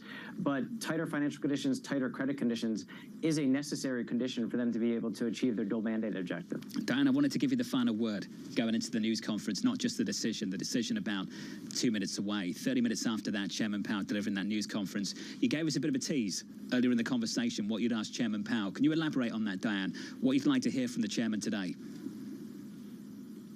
Well, I'd like to know how much they think there is tightening in the pipeline, and to emphasize something that Priya made the point of, is that it's a bimodal distribution, and that's why the Fed isn't concerned about the fact that some are expecting rate hikes and some not. That is, some are expecting a hard landing and some are not. And the Fed is less concerned about that. But I think the most important issue we want to know right now is how much do they see credit tightening conditions tightening? I think it's easy for the Fed to say we're divorcing combating inflation and rapid rate hikes from financial stability, but breaking up is hard to do. And in fact, the Fed has always used rate cuts as a form of stabilizing financial markets. That's not an option when they're combating inflation. True. Diane, thanks for being with us. Alongside Priya Misra, Matt Lazzetti, Diane Swank there. We are about 60 seconds away from a Federal Reserve decision. Live on TV and radio, special coverage will continue. 30 minutes after that, we'll have a news conference with Chairman Jay Powell. TK, what are you looking for in the next minute? What I'm looking for in the next minute is definitions of pause. There's 18 ways they can say pause. I hate this phrase, hawkish pause. We're going to have a hawkish pause. Got no idea what we're going to get. A dovish action. It's just a primal scream to not do what your mandate is and to go somewhere with a slower U.S. economy. And the bet's out on this. I mean, you take Ed Hyman, he's looking for second half recession, much like Matt Lazzetti, and you look at Neil Dutta going completely the other way. Bramo? I'm going to look for control find regional banks. That's it. I'm going to look for control find lending standards, control find credit tightening. I want to understand what they know about this. Decision 15 seconds away. Here's the price action going into it. Positive 0.3% on the S&P 500. Your bond market shaping up as follows: 2-year, 10-year, 30-year. The 2-year 392.84 on a 10-year yield 337.49. With the decision, here's Mike McKee. A hawkish pause. Fed officials, as expected, raised their target rate by 25 basis points to 5 to 5.25%. But they go on to suggest that the longest and the steepest tightening cycle since the 1980s may be about over. The statement drops wording anticipating some additional policy firming, now saying the committee will closely monitor incoming information and assess the implications for monetary policy. In determining the extent to which additional policy firming may be appropriate, the committee will take into account the cumulative tightening of monetary policy, the lags with which monetary policy affects economic activity and inflation, and economic and financial developments. The vote was unanimous. The economic summary notes a modest pace of growth in the first quarter, robust gains, job gains, and still elevated inflation. Lisa, don't worry about the control search function because there's no change in their estimate of the financial stability situation. They go on to repeat the U.S. banking system is sound and resilient. Tighter credit conditions for households and businesses are likely to weigh on economic activity, hiring, and inflation. The extent of these effects is uncertain. The committee remains highly attentive to inflation risks. And finally, no change in the pace of QT, still capped at $95 billion a month. A short, sweet statement, but it does suggest that we are going into a possible pause. Mike McKee, thank you, sir. Thank you, Mike. Let's whip through the price action for you. In the equity market, a lift on the S&P 500, up by almost 0.5% on the S&P. A move lower in yields at the front end by 5 basis points, call it 6. We're down to about 390 on a 2-year. Let's just get to the FX market just briefly. Guess where it is, Bramo? Euro dollar. I guess that the dollar is 110. 110. Yes. 110.74 on the euro against the US dollar. You see the move there. Much stronger euro, much weaker dollar off the back of some of this, reflecting the move lower in yields. So just to summarize what Mike McKee just went through, third paragraph in a statement, that one line in the last meeting we're all talking about for so long, the committee anticipates that some additional policy firming may be appropriate. Replaced with this, so I'll read through the quote again for you. The committee will closely monitor incoming information and assess the implications for monetary policy in determining the extent to which additional policy firming may be appropriate to return inflation to 2% over time. The committee will take into account the cumulative tightening of monetary policy, the lags with which monetary policy affects economic activity and inflation, and economic and financial developments. TK, just a little bit to get through there. There's a little bit to get through, and maybe a sea change, a little bit of excitement here, but it gets us to I want to count the number of questions in the press conference where he doesn't have a prepared statement. I think that's maybe easier to count than the ones with a prepared statement. They're all going to be there, and they're going to be carefully written, to say the least. Someone that's written those statements, Michael Gapin, joins us now, head of U.S. Economics at Bank of America. And joining us at our headquarters, Torsten Slok, Chief Economist, Apollo Global Management. Torsten, let me begin with you. You do these wonderful vignette notes. Which of your little vignettes describes the American economy Jerome Powell has to deal with? Which is the latest thing you see at Apollo that matters to Jerome Powell? Well, I think what's really interesting in this statement is the weight on the highly uncertain effects of the banking crisis. And on the other hand, they are very explicitly saying the committee remains highly attentive to inflation risks. So it's still this incredible laser focus on inflation. And I do think that inflation in round numbers at 5% is still way too high relative to the 2% target. So they're still looking in the rearview mirror and saying, we just don't know quite yet how bad this banking crisis is going to be, and we just don't know, therefore, how much credit conditions are going to tighten. Michael Gapin, I would talk to you about the banking crisis, but you'd probably walk off the set with a hook for Mr. Moynihan, so we won't go there. Michael Gapin, I want to talk to you about Fed policy, and I want to get right to it off this press conference. What will we learn about the June meeting? I think the main thing on the June meeting is we can't rule out further policy rate hikes. We don't think we will need to raise rates. We think we're done, as Torsten said. We want to evaluate how the ongoing stresses from the regional bank fallout are affecting activity. But the message will be we don't know entirely that we're done. It's possible that the spillover effects will be limited. The labor market will remain relatively solid, and we may have to do one or two more. We can't fully rule out action in June at this point. Where are we going to be June 14th? Bramo, let's talk about it. Let's go through the statement. So this is what they said back on March 22nd. They were talking about the financial stress. The banking system is sound, resilient. The extent of these effects is uncertain. The committee remains highly attentive to inflation risks. Let's go to the new statement. Second paragraph. Same stuff. Banking system is sound and resilient. The extent of these effects remains uncertain. Well, that's one extra bank that's failed since the last time they said that. And I wonder on June 14th if they'll be using the same language again, Bramo, and how many other banks we'll be talking about at the same time. And that everyone will agree. Do you find it interesting that there was no dissent, given the fact that we've heard so much dissent in all the talk that we've gotten from some of these Fed members at a time where there is a great deal of uncertainty, but pretty polarized views and strong ones at that? I find it very amazing, Torsten Slok, that there is no dissent today. Do you? Well, I do think that their focus on inflation is really just continuing. I mean, they have said for a long time, we got to get inflation down to 2%. And the honest look at the data is that inflation is just not moving down to 2%. And now you, on top of that, have the housing market showing more signs of recovery. And that has a weight of 40% in the CPI. And if home prices and owners' and rent starts to go up again, you could really have inflation sticky at very high levels. So I think they're keeping the optionality, the flexibility here at the moment. Well, Torsten, you've said credit crunch is coming. You said credit crunch was here. Isn't that going to take care of it for them? Yeah, so the problem is that the credit crunch is somewhat remote from the recovery in the housing market because the labor market is still strong. So there's all these domino bricks that need to fall in place before we need to see the labor market soften. And Jay Powell has clearly said we need to see the unemployment rate go up, and we're just not quite seeing that yet. We'll see on Friday where we get.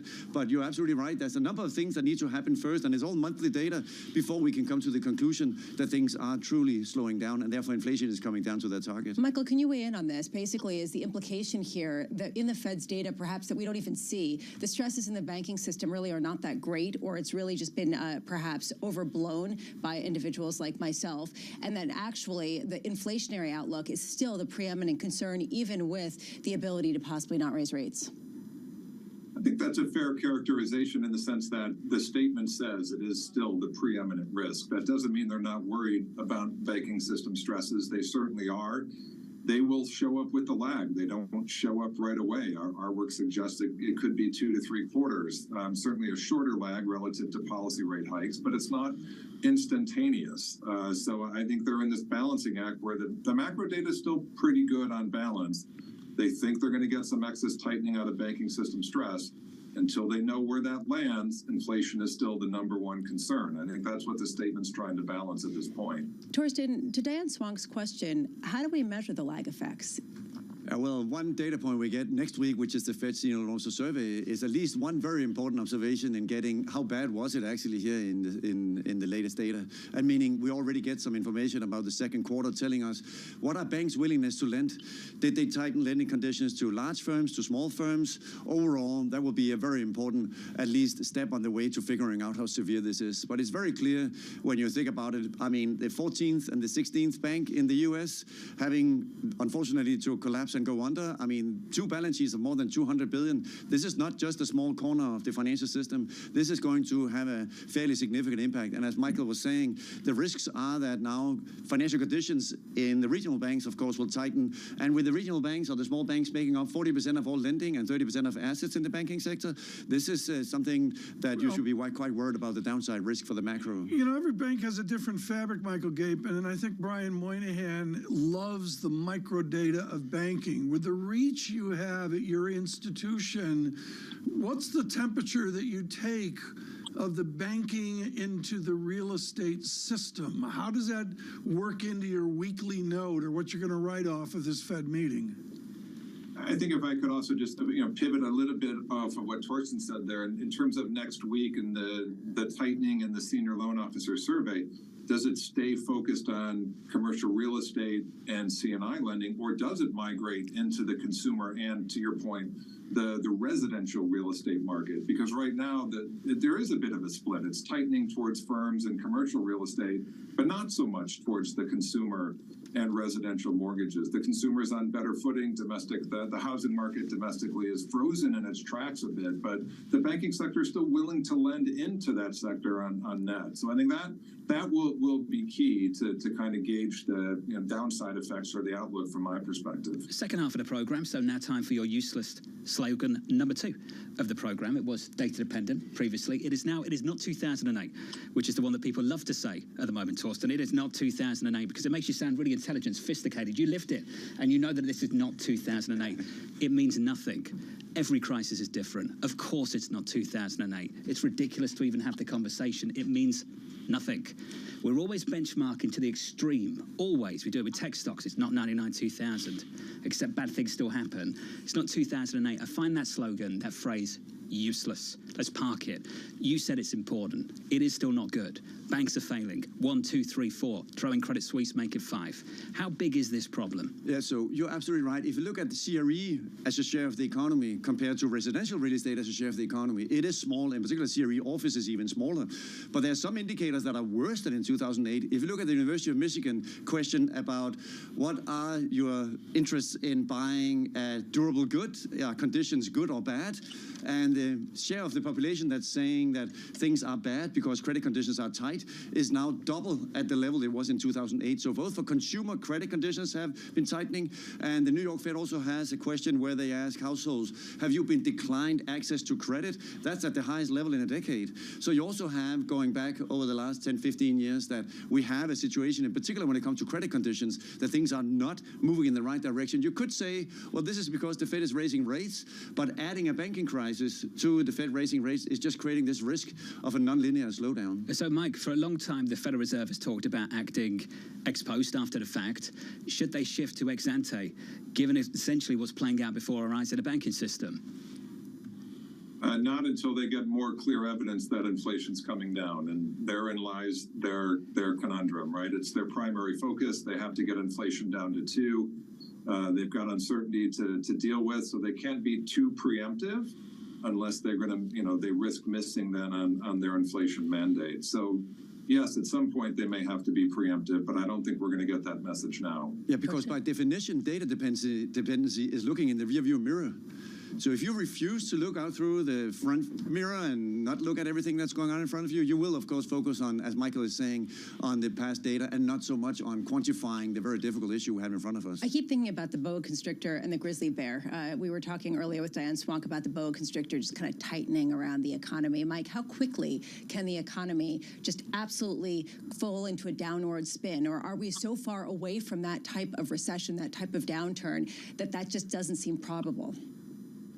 Yeah, I'm sorry. I don't think that that's a base case, but I mean, to answer your question, right, the sudden stop theory of recessions is all about, it's when credit flow stops, that's your problem. So that could happen very quickly, meaning in a matter of a couple of months, you could certainly see that. We're not looking for that. Certainly, we think we're going to get some excess tightening out of the regional bank stress that will help slow the economy down. But I don't think a hard landing from us is a base case at the moment. The sudden stop theory would tell you, yeah, if there is a major credit shock coming, if it happens, forcefully and fairly uniformly across not just small banks but medium and large, then you're going to see those effects pretty quickly. We don't think we're in that world yet. And I agree with that. I mean, the bottom line here is that there are many other sources of financing than the regional banks. Of course, private capital, there are market securitization, securitized credit cards, auto loans, and those other sources of financing have been able to pick up some of the slack. And thankfully, credit spreads are still at reasonable levels. So that means that the regional banks can be replaced to some degree by other sources, including private credit. Can I give you both the final word on this? I've asked this question a few times today. I think we all have over the last couple of weeks. Do you believe that monetary policy objectives are in conflict right now with financial stability? So at least from my chair, I mean, the way I think about that is that you cannot say that it's completely separate what's going on in the banking sector relative to hitting the inflation goal. Of course, hitting the inflation goal is about cooling the economy down. It's about cooling inflation down. And in that process, cooling the financial system, cooling credit conditions also involves an impact on banks, and in particular, in this case, also on regional banks. Mike Gapin, your take? I would agree with that. The two are not entirely separate. Obviously, when you tighten monetary policy, it will increase the cost of the credit, slow the growth rate of credit. That could put some institutions under stress. They're not entirely separate. I would associate with Torsten's remarks there. Hey, Mike, great to catch up with you. It's Mike really said wonderful. in the last week or so, enough juice for one more hike, and we got one more hike. I love that line, Mike. You know that. Torsten Slok for Apollo. Torsten, great to catch up with you, buddy, as always. TK? Right now, as we go to Bill Dudley later in the program, the former president of the New York Fed, we are advantaged by the former vice chair of the Federal Reserve System, Richard Clarett of Columbia, and of course, global economic advisor at PIMCO. Dr. Clarett, I just want to cut to the chase. You wrote an economist essay about the IMF meeting that I hope everybody at the Fed read, which is it's really going to be hard to get back to a 2% level. Where are we heading across the meetings of 2023 with the inflation dynamic you describe in your Economist article, and with what we see from the Fed? Where are we going to be in June and on to the December meeting? Well, thank you for having me on the show, Tom. I guess a couple of points. I do think in the statement today, as and I think others expected, they did adjust the language, and so they definitely want to have the option not to hike at the June meeting by including that language on the extent. But I do think this is a committee that will, and we'll see this from the chair today, I imagine pretty soon, is going to emphasize they're not declaring mission accomplished. Inflation is way too high. And certainly this will be, I think, sold, and they believe that it's a pause, and they're going to do what it takes. Now, looking ahead, I have written and do believe that, under a plausible scenario that the Fed has laid out in the projections, which I broadly agree with, inflation a year from now could be running in the 2s, but probably not near 2.0, probably north of 2.5, maybe closer to 3. And I think at that point, the committee will have to make a judgment, but if it sees progress on inflation, then it's shown in the SEP projections, they think they can be adjusting rates downward. But I don't think they have to get all the way to 2 before you see those adjustments. If we look at where we are with our start and the calculations that people like you make up to see what the path is forward, there are other ways within the system to be more restrictive. And of course, one of them is banking trauma. Are we more super restrictive now or more tight than the chairman realizes? Well, I'm not sure what the chairman realizes, but I do think, and I certainly believe that what we've seen with SVB, First Republic, Credit Suisse, the cumulative effect of that, even if there are no more disruptions, will be to tighten bank lending. I think that's equivalent to some additional rate hikes. So whatever rate hikes you might have thought the economy needed, say, in late February, probably fewer now, because this is going to slow the economy. Torsten, who I really respect, talked about the other markets for supply and credit, but a lot of small firms and businesses don't have access to those markets. So when bank lending slows, it'll impact a small business hiring and employment, I think, pretty substantially. Given that credit interruption, do you agree with Diane Swank and Matt Luzetti earlier, who said that they think that the bar is higher to cut rates than to raise rates again after a pause? Well, let me think through that. I think that inflation's just too damn high. It's not 3 point something. It's in the 4s. Whatever progress appeared to be evident in the data in the winter has now, if at best, stalled. And so, yes, I think this is a committee that is going to be very reluctant to ease until it really does start to see inflation moving down sustainably. And so I would agree with that. So right now, as we look at this statement and we understand what you're saying, what more do they have to see in the banking sector in order to say, okay, hold up, this is something really serious that needs a little bit more scrutiny? Well, I guess I guess it's an evolving situation. We've resolved 2 significant banks, resolved in the sense that they collapsed and they had to be acquired, facilitated by the FDIC. Look, let me say what I do believe. The banking system as a whole in the U.S. has enough capital, has enough liquidity, and is profitable. So this is not an issue about the banking system per se, but clearly there are fragilities among certain banks, in particular in that category between 100 to 250 billion, and we may not have seen the last of that. If you are just tuning in live on TV and radio, this is a special edition of Bloomberg Surveillance covering the Federal Reserve decision from about 20 minutes ago. They hiked interest rates 25 basis points. If you're interested in the language shift in the statement that we got from last time they said the committee anticipates that some additional policy firming may be appropriate. A couple of lines have changed around that. The line now reads, in determining the extent to which additional policy firming may be appropriate to return inflation at 2% over the time, the committee will take into account the cumulative tightening of monetary policy. Off the back of this, your equity market positive on the S&P by 0.4%. That's on the S&P 500. In the bond market, yields a bit lower at the front end. Not a big move. That move phased just a little bit. We're down about 4 basis points on a 2-year, 3.92. Just to look at foreign exchange briefly, the euro stronger, dollar weaker off the back of all of this, 110.65. The news conference, you're laughing, aren't you? 110 euro dollar. You love that. Yeah, it's great. 11 minutes away from that news conference. Your former colleague, John Williams of the New York Fed, has really played down the role the Fed has played in this by hiking interest rates from 0 to 5 so quickly in a little more than a year. I'm just wondering what your assessment of that is, the contribution of Fed policy over the last 12 months to what we've seen play out at the regional banking level. Good question. I have enormous regard and worked closely with John for nearly 4 years. I think as a Fed official, he is careful in how he chooses his word. I'll just tell you what I think. I think in every rate hike cycle, banks that have exposure to interest-sensitive assets are going to face challenges. You know, in the case of First Republic, they held a lot of mortgages.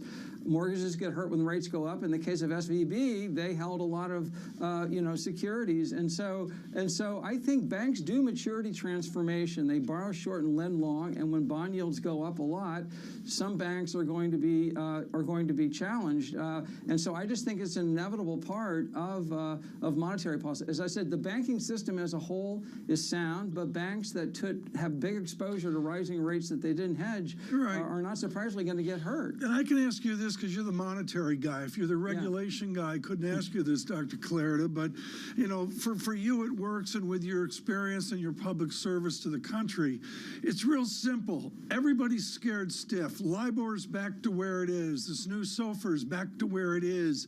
Kathy Jones over at Schwab is just out with where the FDTR rate is. It's back to where it was, which is 2006. Michael Spence was eloquent in 2010 about the regulatory failures leading into 07, 08, 09. Are we there again?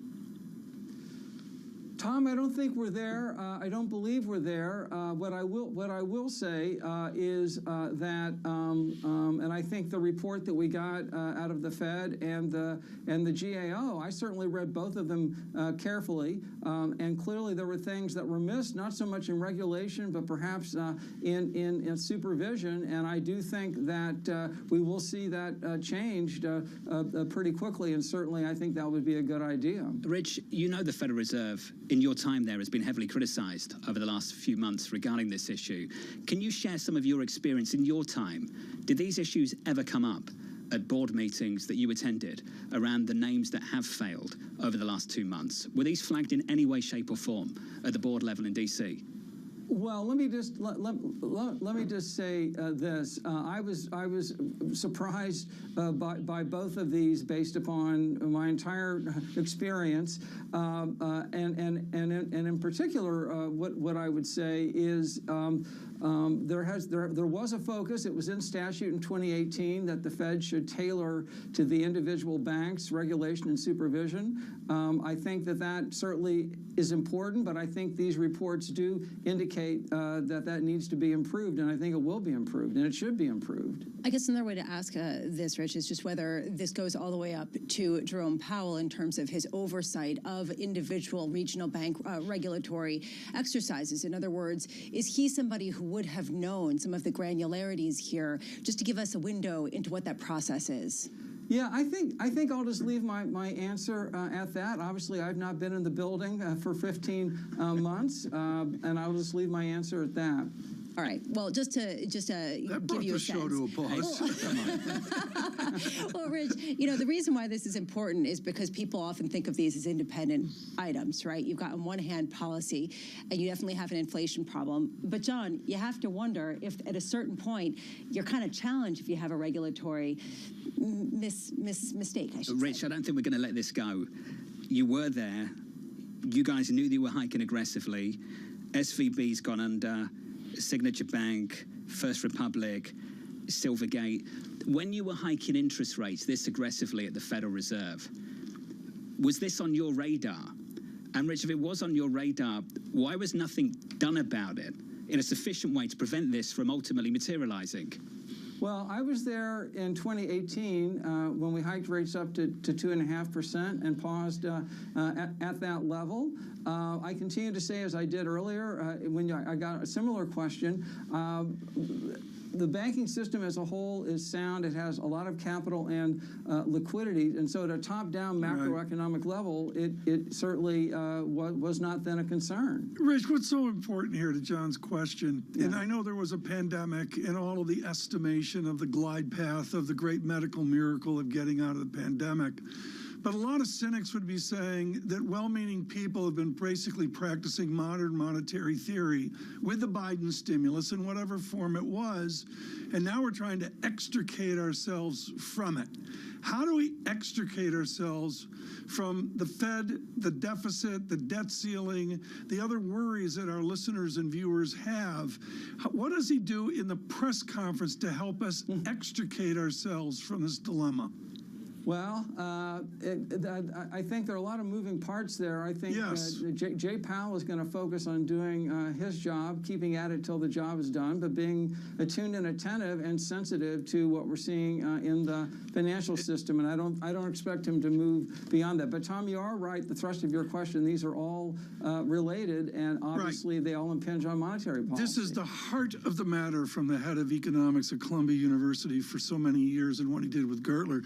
John, this is a Fed that has to get back to a laser focus on what the original mission was. Through the pandemic, there were all these other issues. The social policy that was, it's gone off in the crisis that we're in. Let's be clear, that was driven by the chairman himself. Yes, I agree. I totally agree. But the point is to what the former vice chairman is saying, they're going to get back to a more focused process. That would be one guess. Well, let's focus on the next 4 minutes. In about 4 minutes' time, we will have a news conference with Chairman Powell. Rich, let's wrap it up there. What would be your focus going into this news conference, just as a spectator now from outside the Federal Reserve, looking at this play out? Well, thank you for that question. I do think that the statement today will be helpful in that, because I do think the goal coming into the meeting, notwithstanding what we saw with First Republic, was to give themselves the option to pause. But certainly, I think the chair will stress that they're not. It's not mission accomplished, and they've got a lot of work to do. So I think we'll hear a fair amount of references to that, because I think he and the committee do want to guard against the pause being heard as done or pause being heard as rate cuts are imminent. That sounded like a thanks for not asking me about the banks again, Ramo. I think. Richard Clarida, thank you. Thank you so much. The former Fed Vice Chair. Wonderful to get your perspective on this monetary policy decision. Going into the news conference in about 3 minutes' time. 25 basis point hike delivered, widely expected. One and done, the phrase you've heard so many times coming into this. Are we truly done, Lisa? And for how long? Because you are never truly done, are you? There's always something next. We're data dependent. I just want to tweak you. Okay. But listen, this is the issue right now, is what data, and that is really my question. Is it going to be the senior loan officer opinion survey? Do they already have that? And if so, what guidance can they give us? Oh, and if it's not that, how much are you looking at specific components within the inflationary reads? These are some of the issues, as well as, of course, the big elephant in the room. TK, it's going to be an interesting 60 minutes, isn't it? I think it is. I've said all along this press conference is going to be interesting in how he frames it out to the coming meetings here. What's so interesting is Professor Clarida alluded to is the wide set of issues here that are really outside the capabilities of this institution, and yet he's got to allude to them. Will he comment on them? Well, there's another one, isn't it? We haven't talked about it in the last 60 minutes, the debt ceiling. Nobody wants to talk about it, because what can you say? But ultimately, you'd have to think you get to the June decision, Elisa, and you could be at a very interesting point down in Washington, D.C. How much is the debt ceiling debate tightening financial conditions in the very short end and making the job even more difficult around regional banking, because you're seeing those 3-month T-bill yields at the highest levels now, going back to 2001? Is this because of monetary policy? I don't think so. I think this is a debt ceiling disruption kind of issue. Also, if you get the kind of spending cuts that the Republicans would like to see, Tom, you've got to factor that into your projections at some point as well. That's clearly outside the scope of this press conference. But what I would go back to is their estimate of the real economy, and do we get any whisper of the knowledge they have? And McKee is very big on this. They have knowledge about the banking system on a day-to-day basis. It's like almost like military intelligence, far greater than anything we have. Does that give him a confidence here if he knows good things or not? The other way, I don't know. And what will he choose to share? I think Lisa's been on top of this all along. May 8th, right? Yeah, May 8th, the Senior Loan Officer Opinion Survey we're all waiting for. You'd imagine, Lisa, he's got a decent idea of what that's going to look like when it comes down next week. So how much of a preview can he give? Can he be like, it's, not that bad? Don't worry about it. And John, the presser here, and I'm going to do this in 10 seconds. For those of you on Bloomberg Radio, it's a different view, a different set of wonderful flags at the Fed, the podium, the people lined up. It's a whole new set, a whole new look. I think taking after Lagarde, the set matters. To say, Tom, it looks precisely like the last set that he stood at. Has it really changed? I wasn't here for the last Fed meeting. Doesn't look like it's changed. They must have changed it last time around. You're more detail focused, Tom. Maybe it has changed, but I can't notice the difference. We're waiting for Chairman Powell to walk into that room. A 25 basis point interest rate hike. Going into it, your equity market is positive by 0.4% on the S&P 500. The bond market yields are just a little